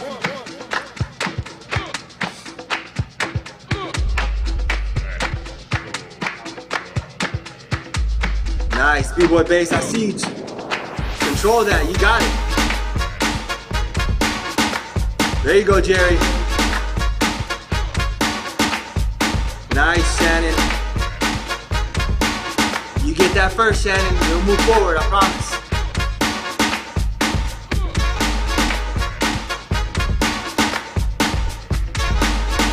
Let's go, Joshua. B-Girl D, nice, I see you. 20 seconds. Yeah. I see you, Jay. Nice. Remember, take your time. 5 seconds. 3, 2, 1. Nice. Good job, good job, good job. Yes, yes, y'all. Take a breath, take a breath. Make sure you breathe. Anytime you're upside down, it doesn't matter if you're just practicing. It doesn't matter if you're working out. It doesn't matter if you're in the middle of a battle. Always breathe when you're upside down. All your blood flows to your head, and if you're not breathing, then it just sits there. So you want to make sure that you're breathing while you're upside down so your blood circulation continues to flow, okay? So the V hold, that's another practice. That's another technique for you to build on your power moves, on your freezes, and on your strength, period, all right? So moving on, I want to move into an actual move. So flares is probably my favorite power move there is. So I do flares a lot. So I kind of want to show you how to build on your flare. And there, we've already went through the motion. We've already went through hand, foot technique. We've already went through the V holds. Now I'm gonna give you one of my own personal techniques that I use a lot, and I actually create funny videos with this technique. But I want you to try it. So if you don't have a flare, that's fine. If you don't have a flare, that's fine. I'm going to show you how to do it. And then if you do have a flare, I'm going to show you how to get it better. So basically we're taking the hand, foot technique, and we're taking the V-hold technique, and we're putting that into the flare. So when you do a flare, the first thing you do is you kick your leg up, right? Well, that's the whole point. You want to kick your legs up into the air. A lot of people kick out forward. So you don't want to kick forward. So when you do a forward flare, it looks like this. Let me move this real quick. You go here. That's forward. So my waist is real low. My legs might be open. It might be straight, but it's very low to the ground.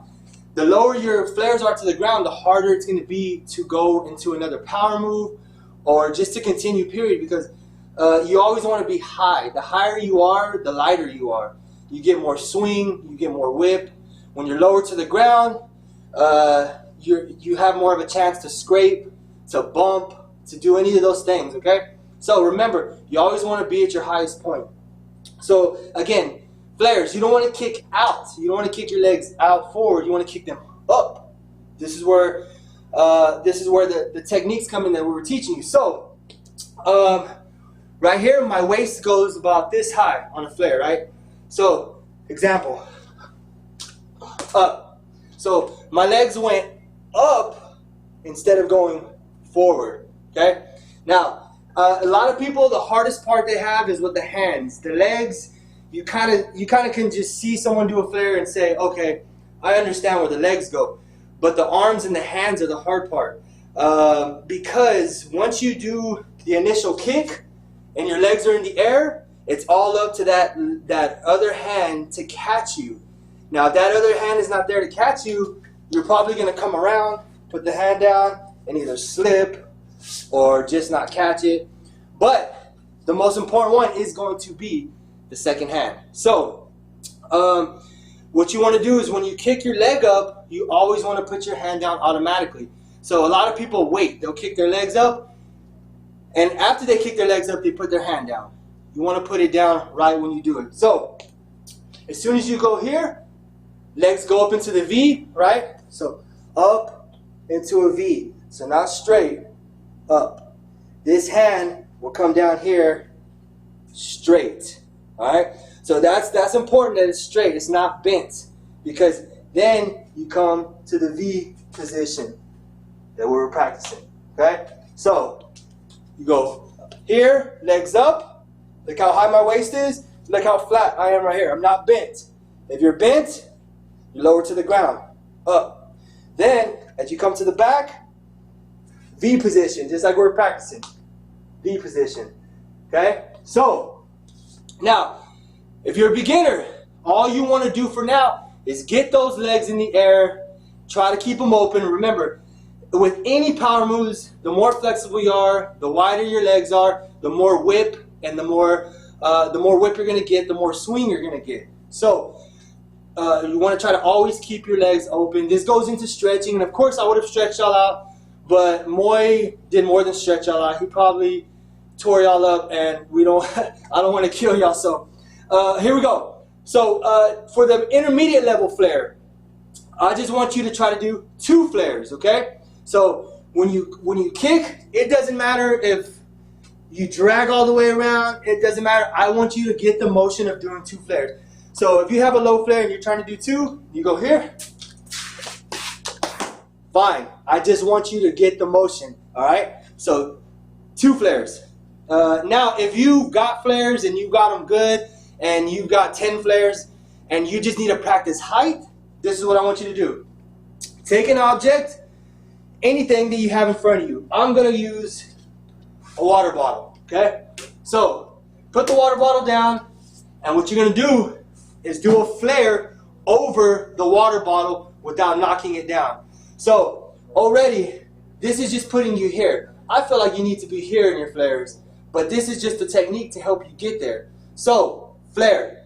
A lot of people are going to do flare, and boom, kick. Now, you want to go over, all right?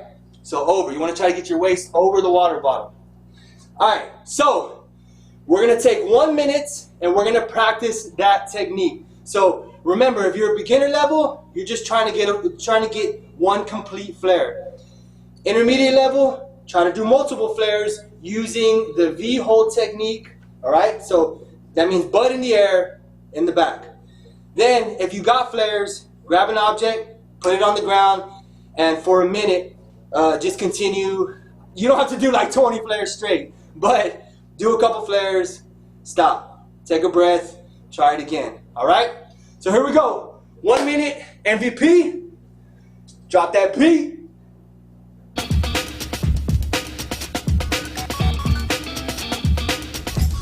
Let's go.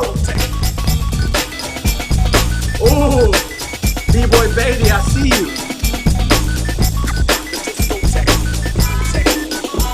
There you go, Joshua. Kick that leg up. Nice, German.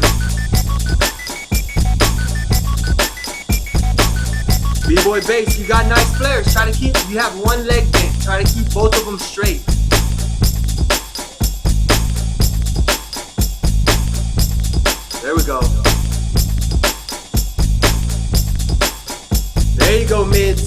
girl mids, I see you. That's how you do it. Just keep pushing it.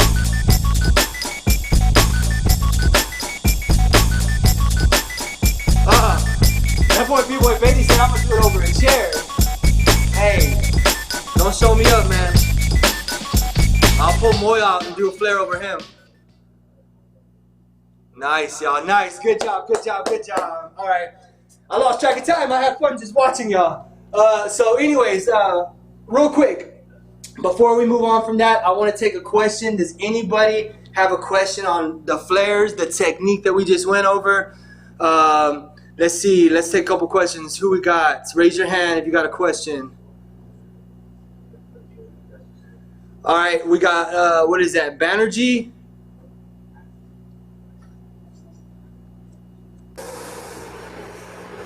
We'll bring you up right now, right now. Hi there. Hey, what's up, man? It's night in India right now. It's night? That's crazy. Yeah. Over here. It's early in the morning. So what's your question? Yeah. Yeah, my question is actually, I have been working on my hand strength, but whenever I go into a flare or let's say swipe, I don't get that strength or that push to do the flare. And I'm still stuck with it since the last 1 year. Oh, okay. And you're doing that from a handstand, you say? Or just on your hands? Like Yeah, like I don't get. Yeah, like I don't get enough strength. Like it slips, I guess. Or I don't know. Like I don't get that adrenaline. No, I got you. Yeah. So that's just you still building on your body control and your strength. So a lot of these moves, a lot of the power moves in general, it just takes good swing and good balance. But don't get me wrong, you definitely want to have some strength. You definitely want to keep up with your muscles and stuff like that to be able to hold yourself.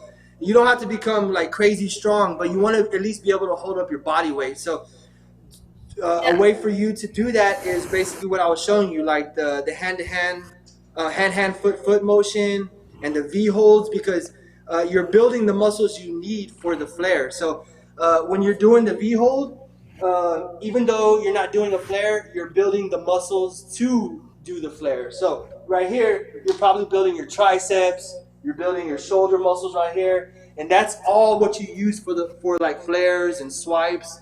So I would say a suggestion for you is to maybe go back and you can watch Moy's part of the workshop, and he was teaching a lot of techniques to practice to build those muscles and build those, and that's a good way to build the muscle. And then as far as, like you said, the momentum, that's going to come with the motion, because everything is a motion, right? So you got to learn the motion, and once your body learns the motion, then it starts to become easier. So right now you're just in a phase where you just got to keep pushing through it. And this is what I tell everybody with power moves. There's a hill, at some point there's a bump, and you have to cross that bump, and some people don't. If you don't cross that bump, you'll never really grasp the power moves and the combinations that you can make from power moves. But if you can get over that hump, which is, the hump is basically, it's what you're coming to, what you told me, you spent a year trying to do certain moves and you still can't get them. So most people would just give up. But that's the thing, you might be 2 days from getting that move. You don't know. So the more you practice it, you just gotta stay consistent, and eventually you'll get it, I promise.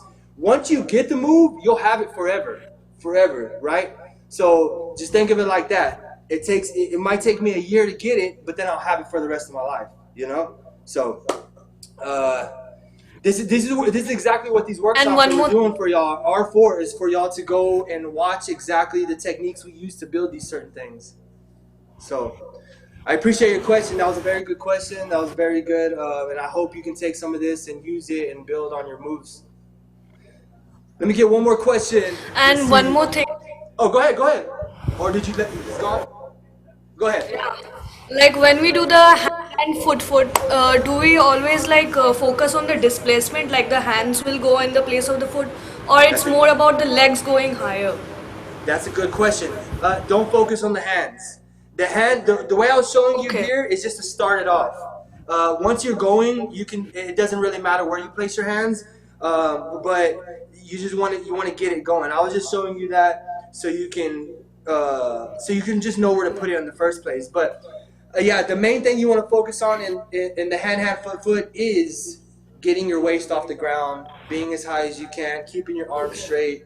So, good question, man. Thank you. All right, one more question. Thank you. Anybody got a question? Let's see. We got Ryu. What's up, Ryu? Hello? Hey, what's up, man? Can you hear me? Yeah. Hey, what's going on? How's it going? How you enjoying the workshops? What we got? No, it's sick. It's awesome. I'm having an awesome time. Appreciate it, man. I just had a question because, like, I literally have, like, I'm trying to, like, do, like, the drills that you're giving, and, like, I have, like, the minimal room possible right now. So, like, I'm just wondering, like, is there any way, like, does it just get to a certain point where I just need to, like, do what I can, like, somewhere else, even if it's, like, concrete, or should I just try to... These movements we're teaching you, you can use them anywhere. This is the whole point.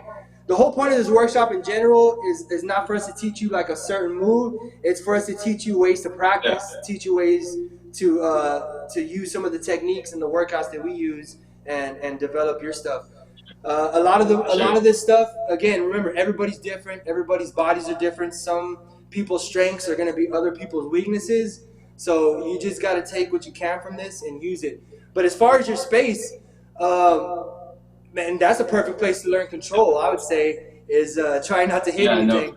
When we were younger, let me give you a little story. When we were younger and we were practicing flares, what we would do is we would buy some brand new pair of shoes, and that would help us not drag. Because you have some brand new shoes on, so you don't want to drag your foot on the ground, you don't want to scrape them up. So we would get our brand new shoes and practice flares like that. So that would force us not to drag on the ground.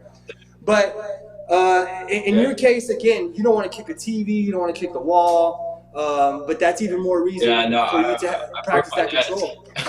You what?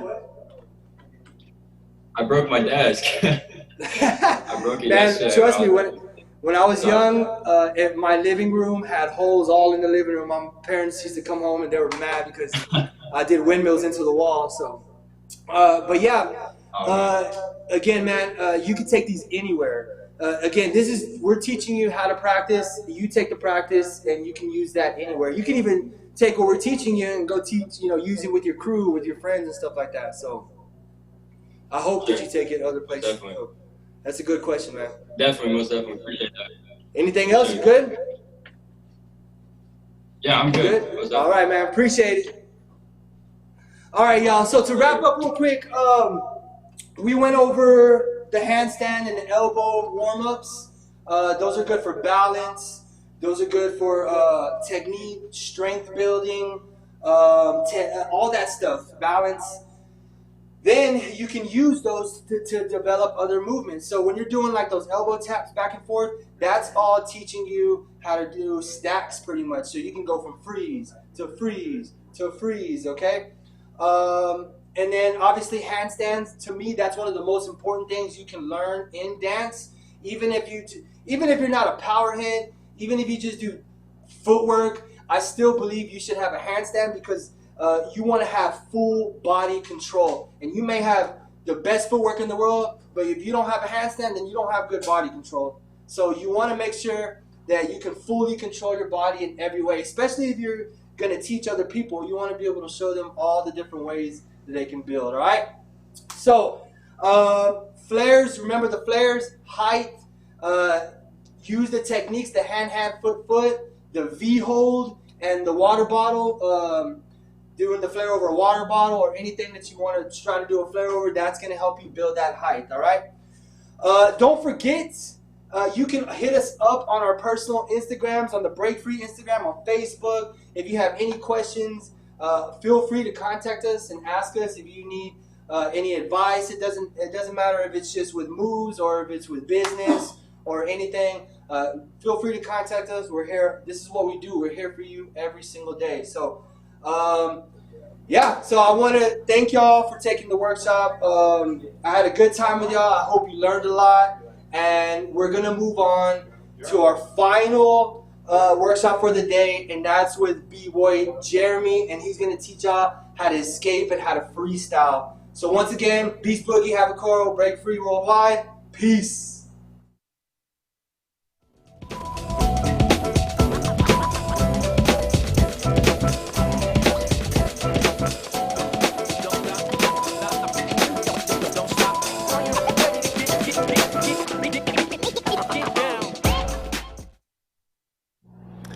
Give it up to Beast Boogie, y'all. Make sure to give him a follow at Beast Boogie on Instagram and all the other social platforms he's a part of. Always has an amazing bucket of knowledge to share with you guys. So please hit him up. He's always the first one to be able to respond and willingly. And so that's something that you don't find in a lot of B-boys and B-girls worldwide. And so I know he devotes a lot of time into doing that for you guys. So great workshop by Beast Boogie on balance and control and power, technique, and strategy. So we're going to take a quick break, and then we're going to come back for the last programming set of workshops for today, which is with Jeremy. So take the short break, and we'll come right back.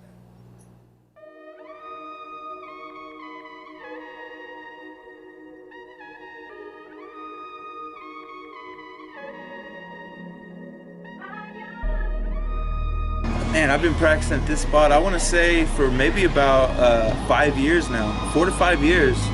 It's gone by quick too. I love this spot, man. I mean, just the openness of it, and you get the vibes of the city as well too. You know what I'm saying? You hear the cars going by. You see people running. You see people working out. It's motivation here, you know. People come out here just to hang out at the park. You get the social aspect of it, you know, because hip hop is a social thing, you know. It's a people thing, you know. And out here, I'm around the people of the city, you know, and I get inspired by them. I see them working out. I see them running. You know, they see me getting down. You know, other b-boys come here to practice sometimes. So sometimes they'll roll up here, and there'll be b-boys that, you know, I haven't seen in a while or a minute, man, and we'll start vibing out with each other, man. So just the unexpectedness of it is really dope to me. It's always a different thing. Some days it's raining, some days it's real sunny, some days it's cloudy, some days the sun is setting. So like, I get these different vibes every time I come out, man, just because of the setting and everything, man. And it's also dope because it's like a big stage setting, so you kind of get used to having like a big environment that you have to really work with. I come out here almost every day. It's a great escape for me because, you know, you work all day. You know, you got all these other things in life that you're dealing with, bills, your girlfriend, your family wanting something from you, you know, just everyday life, you know. So I come out here, and this is where I find my escape. You know, this is where I come out here, I let it out. If I'm having a bad day, I usually leave here feeling a little bit better, you know what I'm saying? And that's because I'm out here, I'm moving, I'm not dwelling on something, I'm losing myself in this space, you know what I'm saying? So it's like, I really, really appreciate having a spot like this to come to because it is my escape.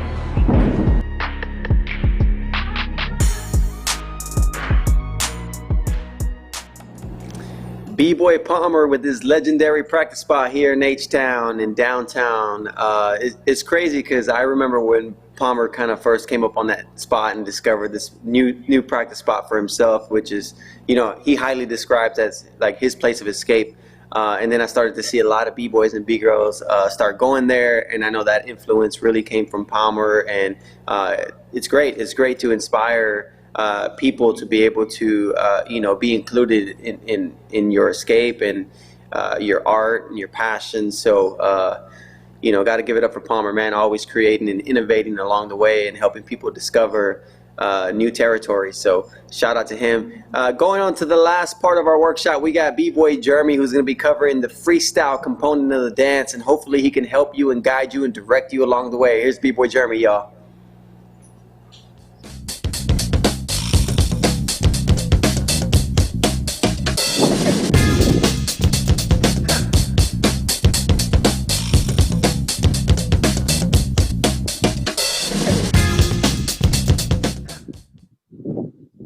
What's up, everybody? How y'all feeling? Let me see y'all's arms. Are they noodle arms yet? How they feeling? Let me see if y'all got some life in y'all's arms still. Yes, yes. What a dope workshop from Beast, Palmer, and Moy. My topic today is freestyling, right? So I'm just gonna dive right into it, right? So for me, freestyling is what breaking is, right? So I know we can talk about competitive breaking and the need for sets and the need for creating moves, and that certainly is a part of this culture. But I believe, and I can attest from my research and talks with other people and through workshops and the pioneers of this dance, is that breaking is about freestyling, right? So I will be going over a lot of physical integrations that will help with your freestyling, right?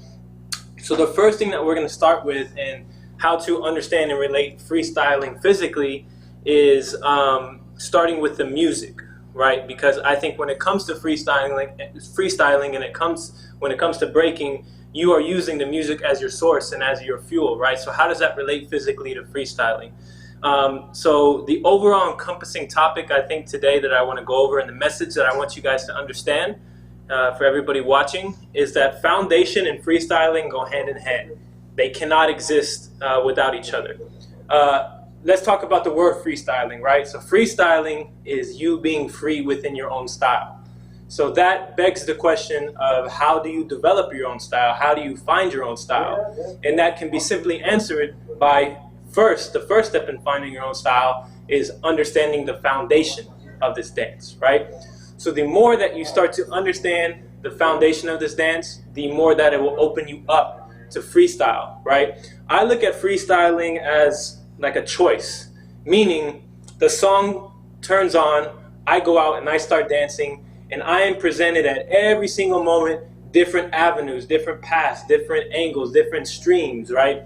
I spoke about this yesterday, and I speak about this a lot, but Ken Swift relates this to jumping off, right? Like a leap of faith. Like every time you go into a cypher, every time you're dancing around, you're jumping into the great unknown. You don't know if you're going to land on 1 foot, on 2 feet, or whatever. That's what freestyling is, right? At every single moment, the music is presenting you with choices to go left, to go right, to go up, to go down, to grab your foot, to do a CC, to do a flare, whatever it may be, right?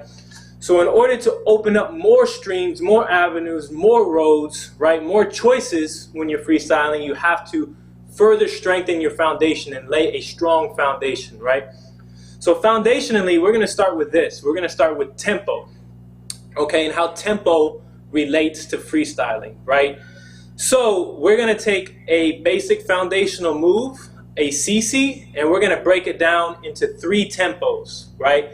The first tempo is normal beat, right? So if we're relating it to counts, that's 1, 2, 3, 4, 5, 6, 7, 8. That's normal beat, right? Double time is going to be 1 and 2 and 3 and 4 and 5 and 6 and 7 and 8. That's the second tempo. The third tempo that we're going to play with is half beat. That's 1, 2, 3, 4.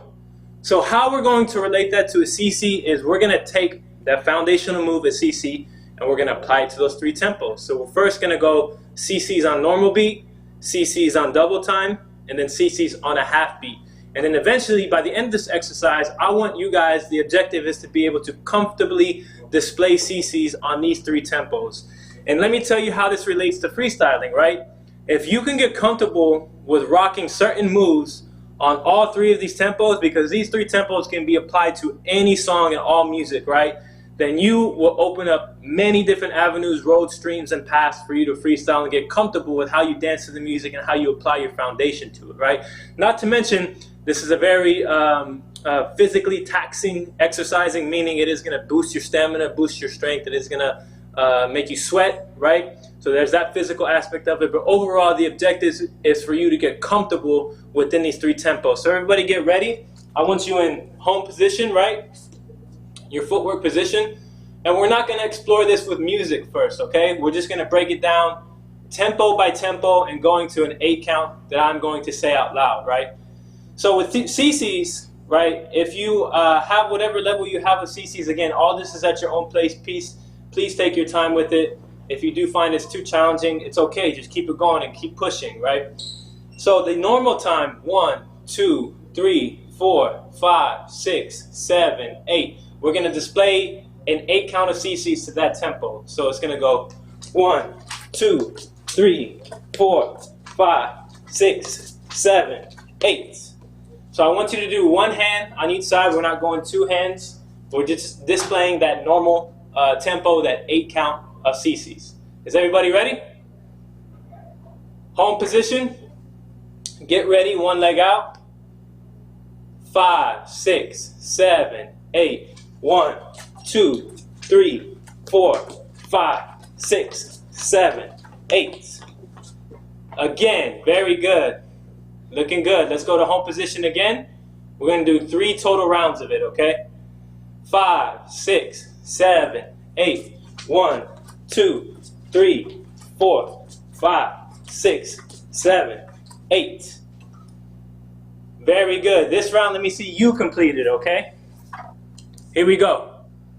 5, 6, 7, 8. 1, 2, 3, 4, 5, 6, 7, 8. Very good. So that's normal tempo. Now let's try it with music, okay? I'm going to display it first, and then I'll count you down in it. So MVP, could you hit the music? Create your escape. Where did that voice come from? All right, here we go. So let's count this out first, right? Again, watch me first. Don't do it yet, just watch me as I display it. But if we listen to this song, 1, 2, 3, 4, 5, 6, 7, 8. So this isn't double time, right? So watch how I display this. You can keep it rocking and repeat, keep the music on. I'm gonna display it for you on this normal time, okay? Check it out. 5, 6, 7, 8. 1, 2, 3, 4, 5, 6, 7, 8. Okay, so normal time is at a chill, normal pace. We're not gunning it, right? That's what we're saving for double time. Keep that music on, MVP. Watch again. Don't do it, just watch me. 5, 6, 7, 8. 1, 2, 3, 4, 5, 6, 7, 8. So bring down the music, MVP. So I was counting it out earlier. Let me correct it. It goes 1, 2, 3, 4, 5, 6, 7, 8. So every 2 counts, you're hitting a CC, right? 1, 2, 3, 4, 5, 6, 7, 8. So let's try that with the music, okay? So everybody in home position, you're gonna do it with me this time. MVP, you can kick off the music. I'll count you in, okay?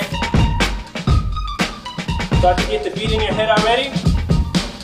Get that tied to your body, to your physical.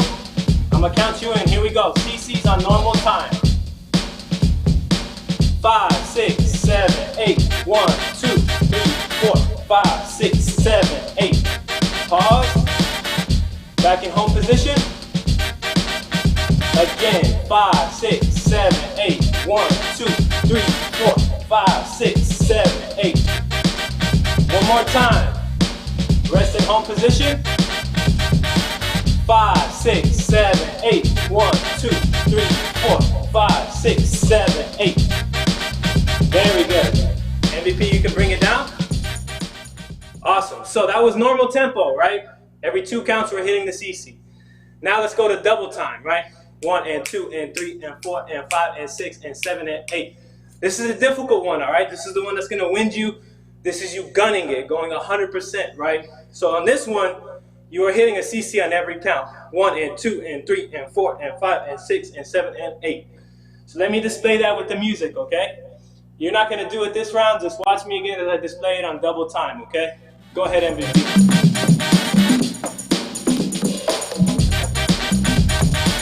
5, 6, 7, 8. 1, 2, 3, 4, 5, 6, 7, 8. One more time. 6, 7, 8. 1, 2, 3, 4, 5, 6, 7, 8. So bring the music down, MVP. It's a bit chaotic, right? That's a fast tempo. And whenever you're hitting CCs like this on double time, it takes a lot, right? So this is a very advanced technique, but that's okay. We have to try it. We have to progress. We have to see how we can match tempos to the music, right? So if you are experiencing this for the first time and you are unable to hit it on that double time and that tempo, that's okay. You are feeling and you are seeing what it feels like to try and match that double time tempo, right?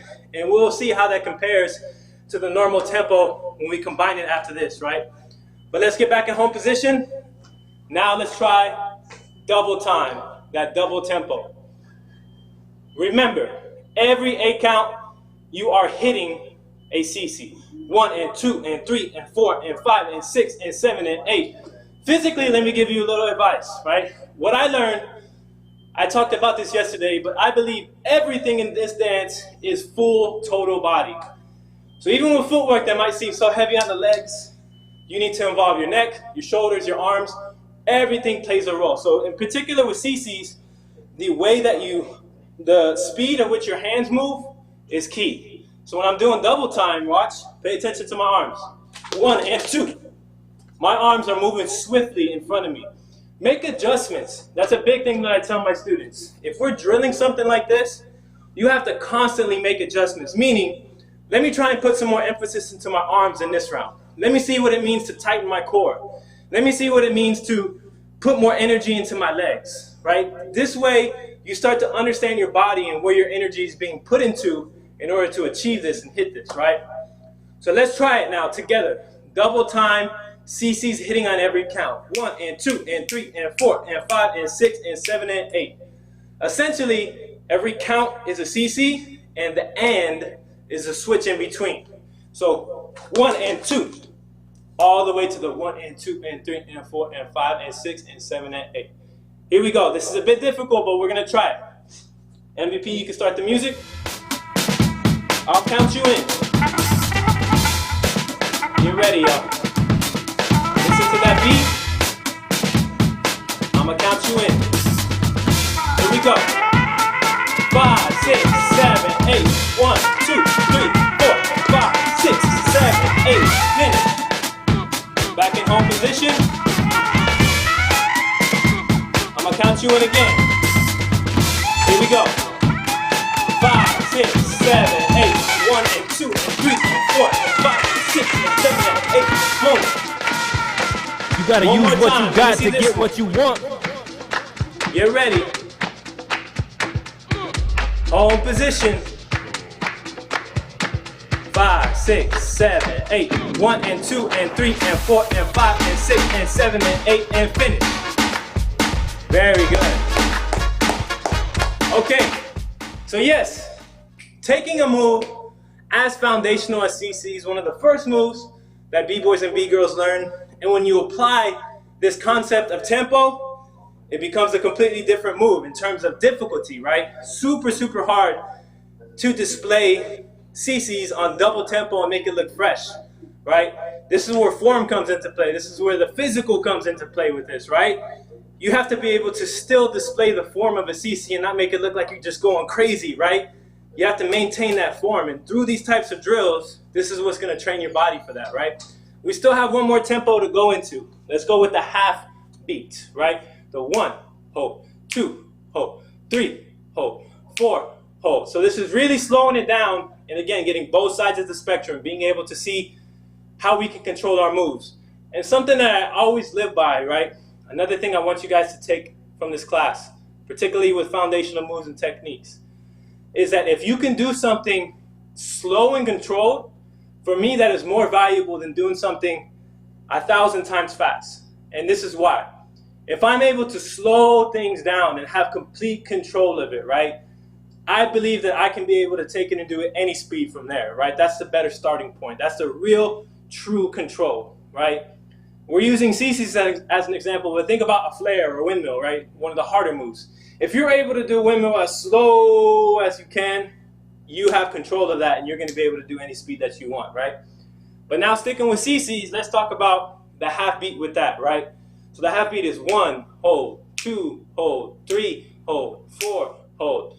So what we're doing is 1, hold, 2, hold, 3, hold, 4, hold. So we're only doing 2 CCs, but we're putting an emphasis on really making every single movement sharp and controlled, right? So 1, hold, 2, hold, 3, hold, 4, hold. So even though, again, one of the major things that I always tell my students when we do tempo work, fast doesn't mean compromising your form. Same thing with being slow. Slow doesn't mean weak. Slow doesn't mean compromising your form. In fact, it should be stronger when you go slower, right? So even though we're going slow, it doesn't mean it has to look weak. It means you have to put 1,000 times more effort into making it look sharp and making it look like it has good form. So again, 1 hold, 2 hold, 3 hold, 4 hold. That's what I'm looking for right now. Let me display it with music first, and then you guys will jump in. MVP whenever you're ready.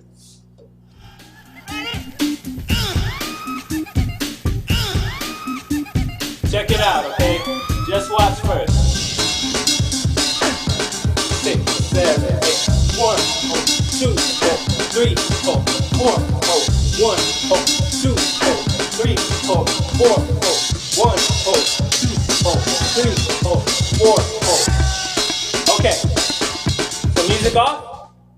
So again, we're really taking this foundational step to CC, taking it down and stripping it to the half beat tempo, which is gonna really test our way to control and understand the details of this move, right? How high my hips are placed, how my hands are placed. When I CC, how high my leg is, right? Again, we have to put doubly as much effort into this as before. Moi's laughing at me. Doubly. That's a word. MVP. Can you look that up? Doubly Ireland? Anyways. You have to put 200% more effort. Is that better? You have to put 200% more effort into it than with anything else. You have to make sure that it's strong, and more so than when you're going double time, right? Have to put that effort into those details, okay? So now let's try it together with music. We're gonna go, just like how I did right here, 3 rounds of half beat. So 1, 2, 3, 4, 5, 6, 7, 8. 3 times in a row, okay? Let's do that. MVP music whenever you're ready. Pull one leg straight. Get ready, I count you in. Here we go. 5, 6, 7, 8. 1 hold, 2 hold, 3 hold, 4 hold, 1 hold, 2 hold, 3 hold, 4 hold, 1 hold, 2 hold, 3 hold, 4 hold. Very good. One more round. Make sure you're making these adjustments. Make sure you're angling your CC. Make sure you're paying attention to how you're placing your hands, okay? Make it look stronger. Second round with me. Here we go. One leg straight. This time I'm not gonna count. I want you to listen to the music yourself. I'm just gonna say 5, 6, 7, 8, and I want you to do that half beat by yourself. Here we go. One leg straight. Here we go. 5, 6, 7, 8. Keep it going. 1 hold, 2 hold.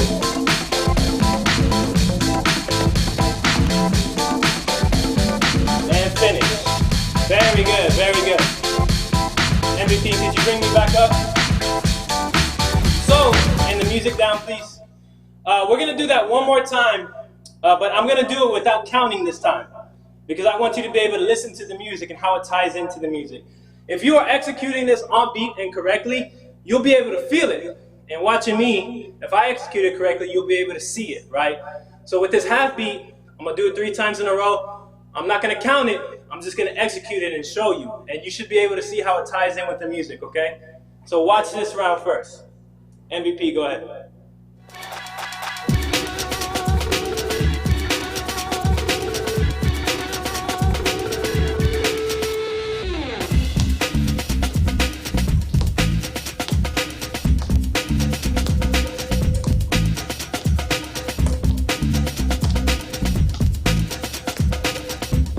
Now same thing with you. I'm gonna say 5, 6, 7, 8, then it's off to you. I'm not gonna count.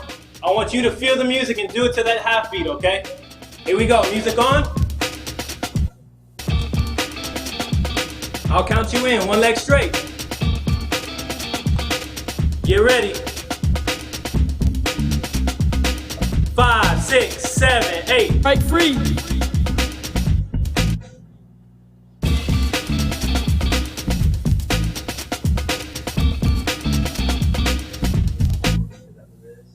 One, 2, 3, 4, 5, 6, 7, 8, and finish. Very good.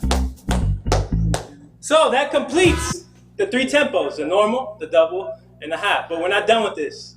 Now, in order to effectively understand this, and this is how it relates back to freestyling, y'all. Whenever I'm going into a round, whenever B-boys and B-girls go into their round, you should be aiming, and the music is just like this as well. You should be trying to go in between these tempos, right? There's different feelings and different flows, right? But these 3 tempos are a very good start and foundation for you to understand how to freestyle and use the music as your source, right? What I mean specifically by that is you should be able to go on normal beat, let's just say for a 4 count or a full 8, then go to double, then go back to half, then go to normal, then the half, then the double. That's your freedom as a dancer, right? To play with the tempos of it, to swim in and out of the music, right? And play with these tempos. You don't want to be on the same tempo the whole time. You don't want to have your round 1, 2, 3, 4, 5, 6, 7, 8, 1, or even double time the whole time. 1 and 2 and 3 and 4 and 5, 6, 7, 8, and going fast the whole time. There is rounds that can call for that, and there is dope rounds like that. But when it comes to freestyling, all right, and you taking your time with it, you should be able to comfortably go in between each and every single one of these tempos, right? So let's try that. What we're gonna do is an 8 count of normal, an 8 count of double, and an 8 count of the half beat, right? And we're gonna repeat that to go 2 times in a row, right? So I'll display that first, just like we've been doing, and then you guys will do it with me, and then you'll get a chance to do it by yourself. But to clarify again, with CCs, it's gonna go 1 and 2, 3 and 4, 5 and 6, 7, now double, 1, 2, 3, 4, 5, 6, 7, 8, 1, hold, 2, hold, 3, hold, 4, hold, normal, normal, normal, normal, double, double, double, double, double, double, double, double, half, hold, half, hold. So that's 2 times in a row, okay? Does everybody get that? Thumbs up? Awesome. So I'm gonna display that with the music first. I just counted it out, but I'm just gonna go with the music. I want y'all to see how it ties in with the music. I'm gonna do 2 rounds in a row, and then it's gonna open it up to you guys, okay? So MVP kicking that music.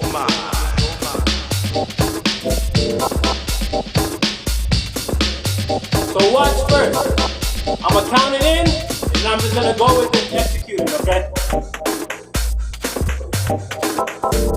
The movement, the movement.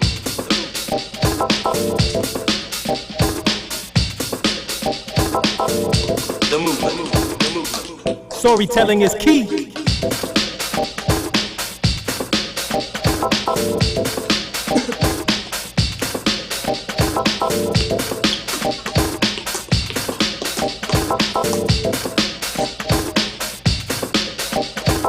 When you talk about okay, cut the music, MVP.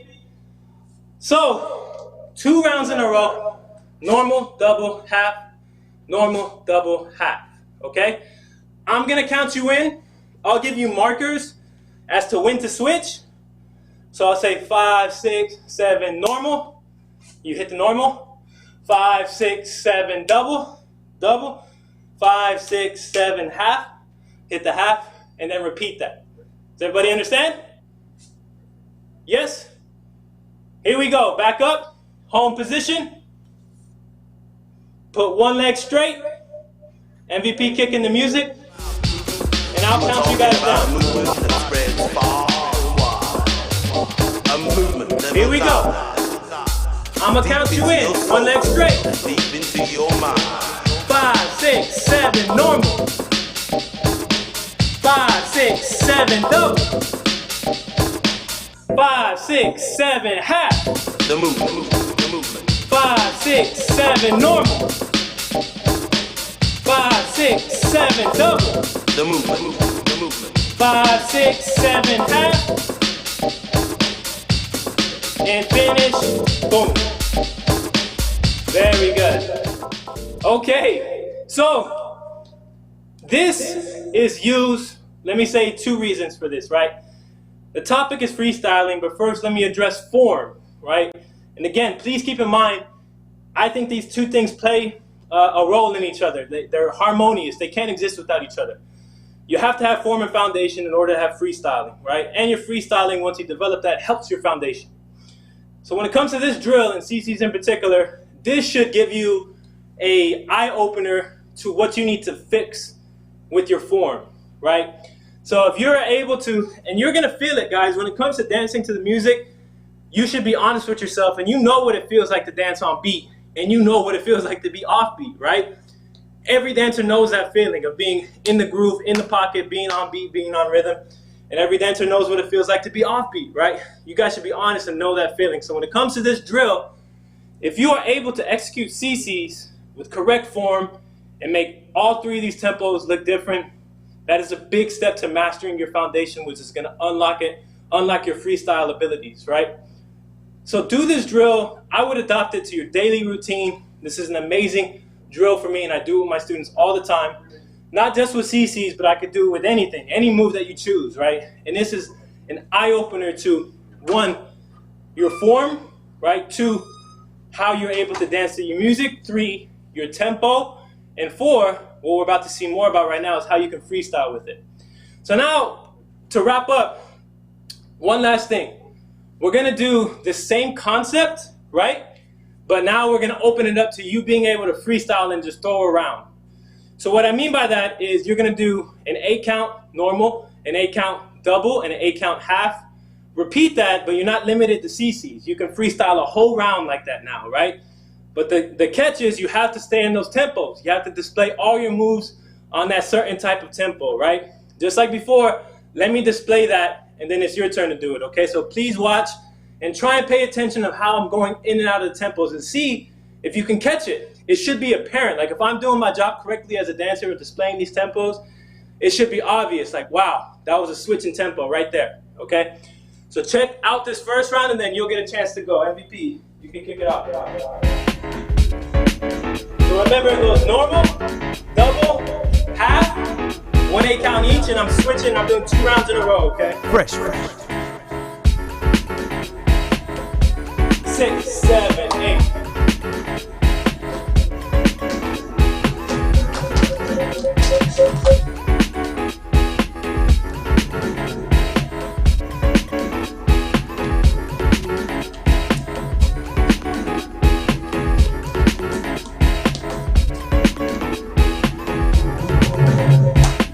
Okay, so 2 straight rounds of this switch between the 3 tempos. Normal, double, half, normal, double, half. You can start with top rock, you can start with footwork. I just want you to be able to feel these tempos within your freestyle, okay? So everybody back up, and I'll count you in. MVP, kick off the music. Feel the beat, let me count you in. Here we go. 5, 6, 7, normal. 5, 6, 7, double. Speed, speed. 5, 6, 7, half. 5, 6, 7, normal. 5, 6, 7, double. 5, 6, 7, half. 5, 6, 7, finish. Very good, very good, very good. Okay. Awesome, awesome work. So, in summary, tempo and understanding music, tying that into your foundation, I hope that last drill is able to show you like how hard it is to be on beat and how hard it is to freestyle within that tempo. But the more you apply this to different foundational steps and different moves, you'll be able to unlock abilities and capabilities within your own freestyle, okay? So apply this to as many foundational steps as you can. Use it as a warm-up whenever you're actually dancing and freestyling. Go in between these tempos, right? Navigate yourself through these different tempos and get yourself familiar with this. Because that 3 types of tempos can be applied to any song, right? I think I have 1 minute. Can I talk to somebody real quick? Do I have permission, Mr. Moy? Yeah. Yes? Okay. I'm going to put up one person on the screen because I want to talk to y'all, at least one person. So raise your hand if you would like one question. If you have anything on your mind about freestyling, raise your hand if you would like to ask a question. This is your last chance. Let's go with Bastion, B-Boy Bass. Can you hear me? Can you hear me? Yes, now? yes. What's up, Bass? I can hear you. What's up? You good? Yes, how are you, brother? Where are you from? I'm good. I'm from Norway, Kristiansand. Norway. Much respect to Norway, man. Yes, yes. What is your question? Do you have a question specifically about freestyling?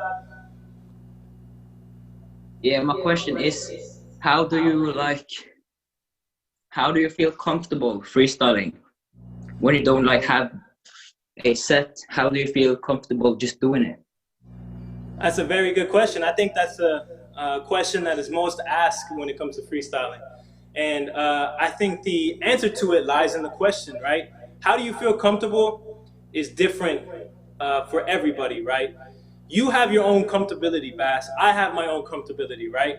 So and when I say comfortability, I mean there are certain environments that make you feel comfortable. There's certain moves that make you feel comfortable. And the same applies for me, right? So what I always tell my students is you need to embrace your comfortabilities and your strengths, because comfortabilities are strengths. It's what you're strong at, right? But then you also need to work on your weaknesses, and weaknesses can be defined as what makes you feel uncomfortable, right? So you can't be scared of your weaknesses and what makes you feel uncomfortable. You got to kind of dive into it head first. What I mean, maybe I can have a specific example, is when I practice, I like to challenge myself with music, right? I don't know, maybe some people don't agree with this, but I will dance to really non-traditional breaking music. I'll dance to straight piano music, classical music. I'll dance to jazz. I'll dance to Radiohead. For me, it's just a way for me to challenge myself and get myself out of my comfort zone. And besides music, I know myself what I'm not good at, right? I may have a weakness for certain power moves or certain whatever it may be. And then there's certain practices where I target that and I chisel away at those weaknesses. So I think to answer your question, to get more comfortable with freestyling, you have to embrace your strengths and you have to work on your weaknesses. Does that make sense? Yeah, thank you for answering my question. Hit me up afterwards, man. I'm available through instant message or whatever, man. I'm willing to build with you and keep on building with you, Bass. Much love to you in Norway. Thank you. Yes. Okay, so freestyling, tying it into the physical component of it, and particularly tempo work, y'all. Thank you guys. I think that was an awesome thing. Much love to all the participants. I will follow up along with what everybody has said, and please follow through. Let's keep building, because 30 minutes, each instructor, there's so much we can do in so much more time when it comes to freestyling or any of these topics. So keep building, embrace your strengths, and work on your weaknesses, y'all. Much love.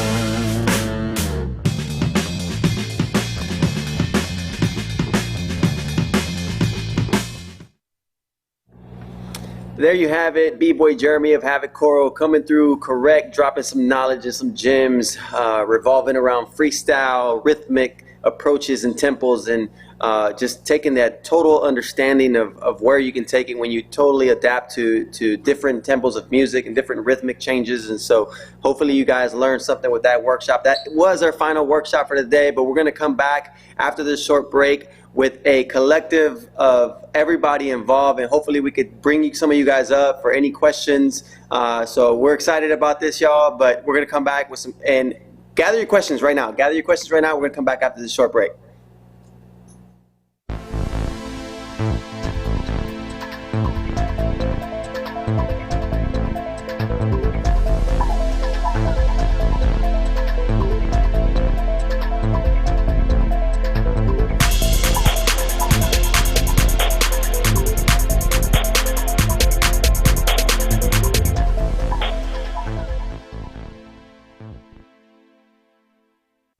Yo, what's up guys? This is Bruce Wayne, and I'm here today to talk about a legendary crew in France that everybody know the name, or must know the name, Actuelle Force.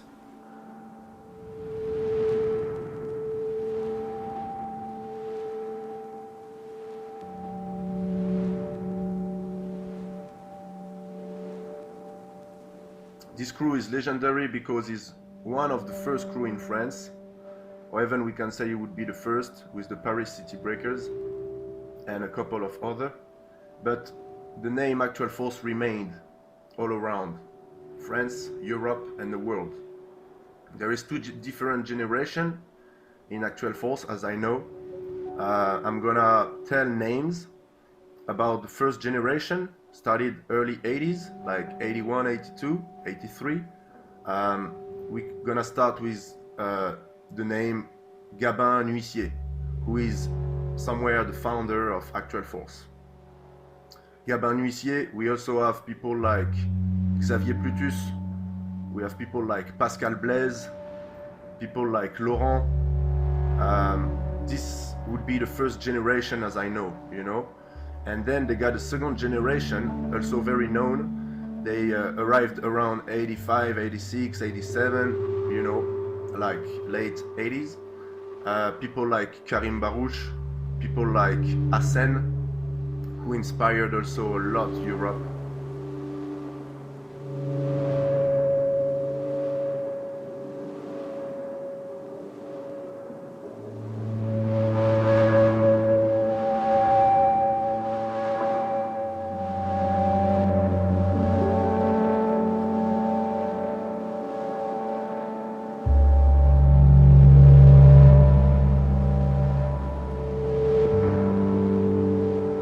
Can see two different generations into the crew Actual Force.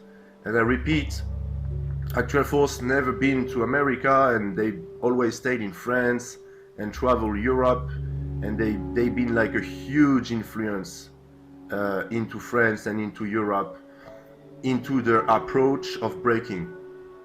What we can see into Actual Force approach is the way they do footwork, the way they get down. Their approach is very like a martial art approach, like a kung fu approach, or even I could say like a capoeira approach.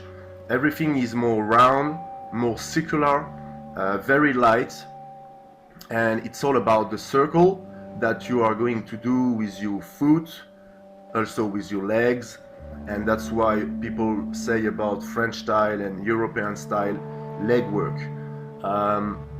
So yeah, I'm gonna let you appreciate two of the members that are great friends to me, two different generations also, and they are great friends together. The first one is like an amazing dancer to me, one of the funkiest men ever, is Xavier Plutus, who is the first generation. Check it out.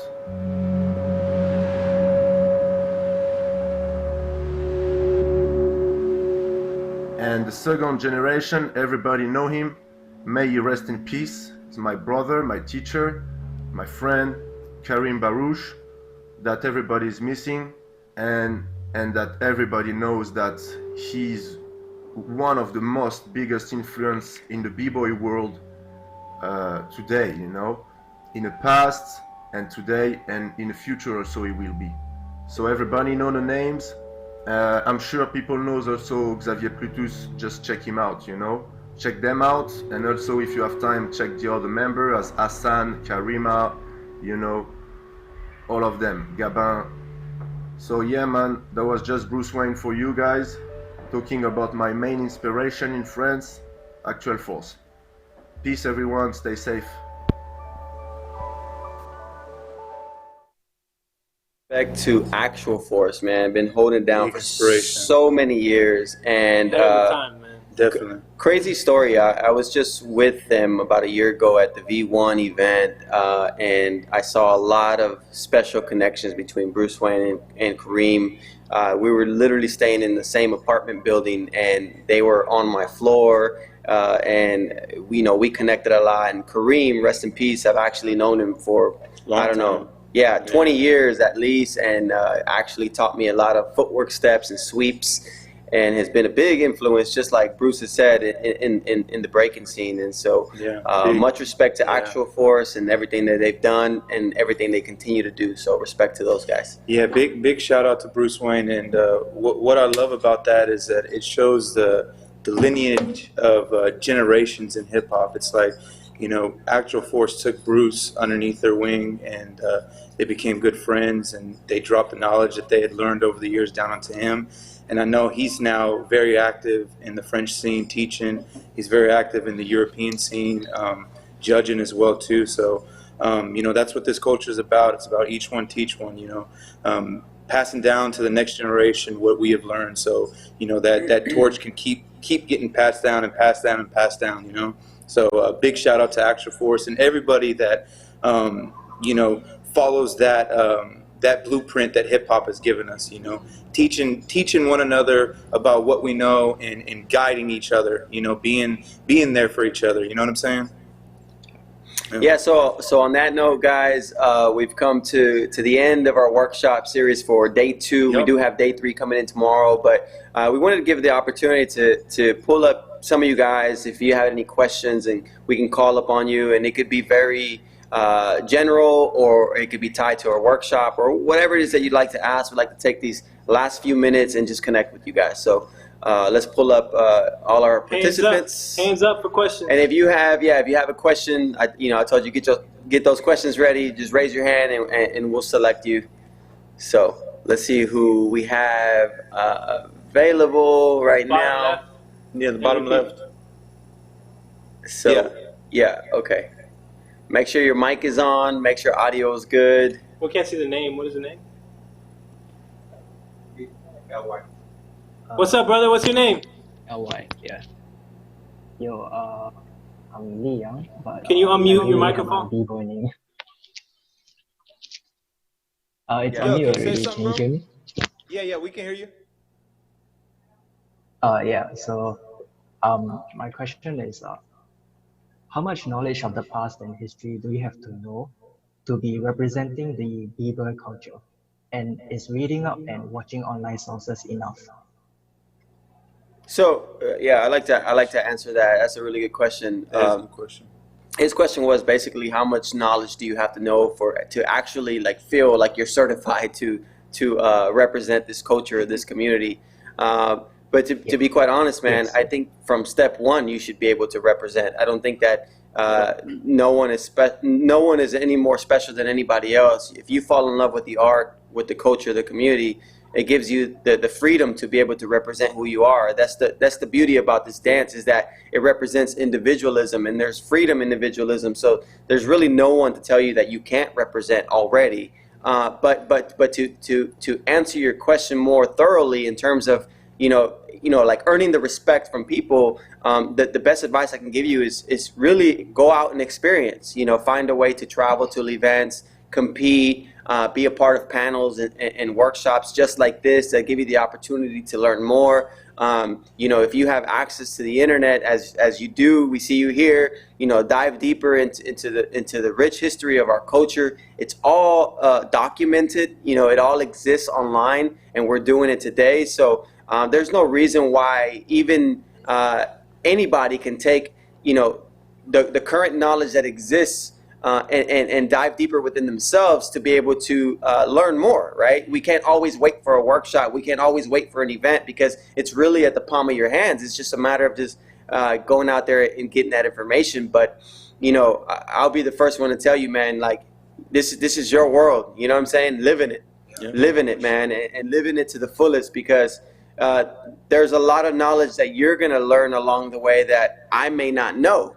I may have breaking experience or hip hop history experience, but there's going to be some stories, challenges, obstacles that come along your way that only you know how to get through them. And so that becomes part of your story, and then you become part of the hip hop history. Mm-hmm. So just keep building on that, man. Do your thing, and don't let nobody stop you from becoming who you want to become. If I could add to that, I would say, to reinforce what Moy said, hip hop has open arms, meaning it's open to everybody, no matter what, as long as you adhere to the ideals of peace, love, unity, and having fun. That's a certification to get into the culture right there. But once you get into the culture, what also is engraved in it is doing your research, is doing your due diligence of attending workshops or looking back into the history of it and preserving tradition. So I think there's 2 parts of it: is understanding the core beliefs of it, of peace, love, unity, having fun. And then once you feel that and you authentically feel hip hop and you're in the culture, then you do your job of researching and finding out the history and contributing to it and paying homage and then contributing your own story to it, like Moy said. Basically what you're doing right now. Exactly. Is asking questions, getting the knowledge. What's your name, brother? Leon. Leon. Much respect, man. Yeah. Keep it up, bro. Yes, We thank appreciate you. you. Thank you, for the Leon. question. Thank you. Next up. All right. Anybody so else out there, raise your hand and we'll choose you. Let's see who we got. Hands up. Hands up. Anybody? Bathy, let's go with my boy Bathy. All right, Bathy, pull him up. What's up, brother? How What are up, you? Bathy? Yo, this guy's been killing it the whole workshop. Yes, man. My boy. How are you? Can you hear me? Yes, we can hear you. I'm good. How are you Yeah, enjoying the I'm fine. workshops? Did you like the workshops? Yeah, thanks a lot for the opportunity first. I really appreciate. My question is, I wanted to know if there is any specific foods that I can eat after doing this kind of workshop, because I'm feeling like I lose a lot of energy. Good question. Yeah. Good question. It is a good Mo, you question. want to field that first? Yeah, you know, ultimately everybody responds to food differently, you know, and so I've done lots of diets in my past, and right now, currently, what I've been on for the past few years is basically flexible dieting, which you're allowed to eat whatever you want to eat, but it's, you know, portion size, or it's taken down to where you feel like it's just enough for your body. So I think that after moving around so much, I think it's better to kind of take the light approach and not so heavy, and then have a heavier dinner later on, or a heavier meal. I don't know what time zone you're on, but a heavier meal later on, but just something to regain some of the energy, right?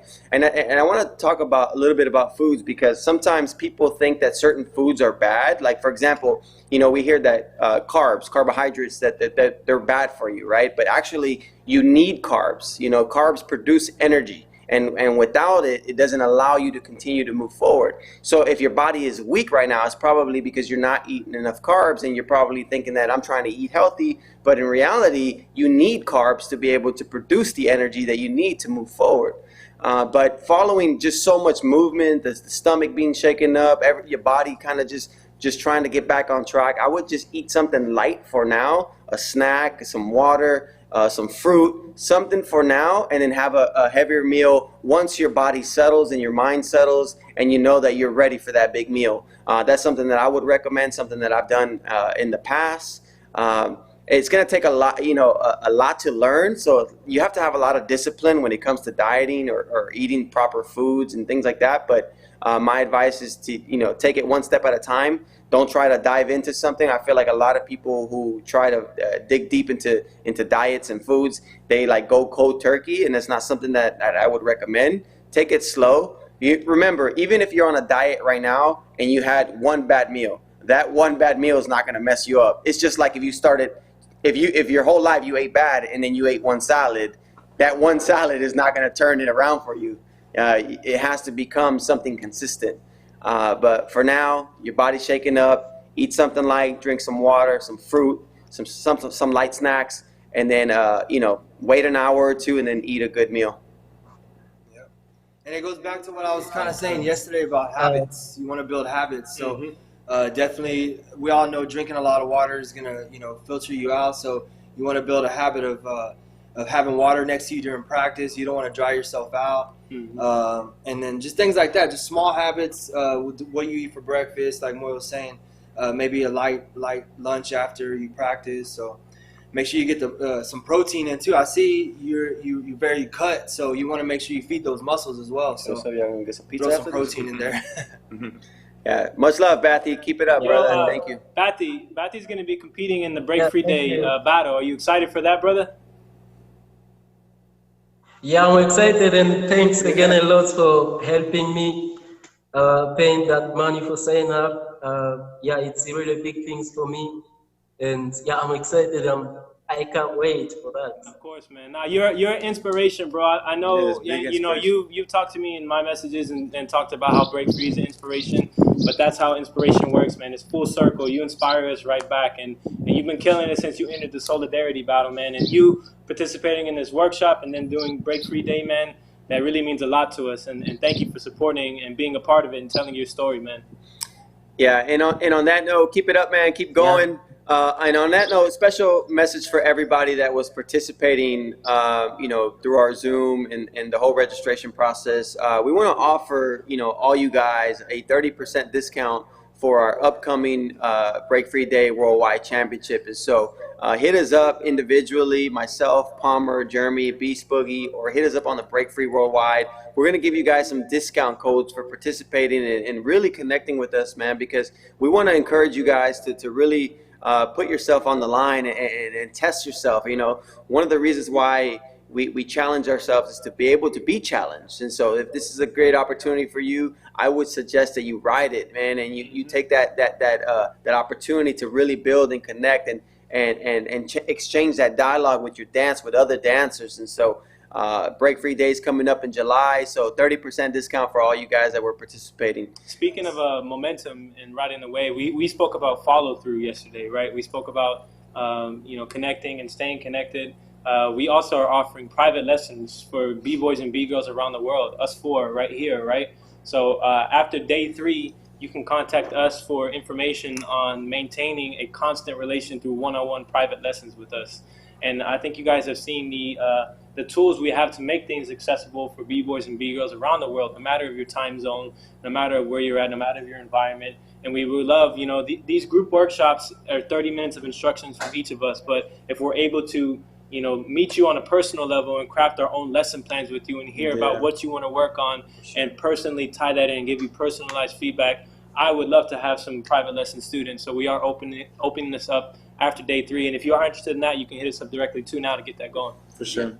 Yeah. So we appreciate you guys. Once again, thank you for tuning in. Day 2 of our Break Free Worldwide Escape Workshop Series. We're going to be coming back tomorrow, Saturday, for day 3 with a building session, Q&A, all of the above. Some of you guys have submitted questions already in the past few days. If you have questions, please submit them so we have a list of questions that we can follow and answer. And then we can also do the same exchange of dialogue, bringing you guys up and having some live questions on the spot. But it's a good time to build. Actually, it's one of my favorite components of the workshop because, you can learn all the physical movements and concepts, but if you don't have the right direction of knowledge of people who have experienced it, then I feel like you're going to be missing something. And so this is a part you definitely don't want to miss. So keep inviting your friends, your family that's involved in this culture and is willing to participate and learn. So much respect to all you guys for participating, and we'll see you tomorrow for day 3 building session. Yes, yes. Peace. Day 3. Break free.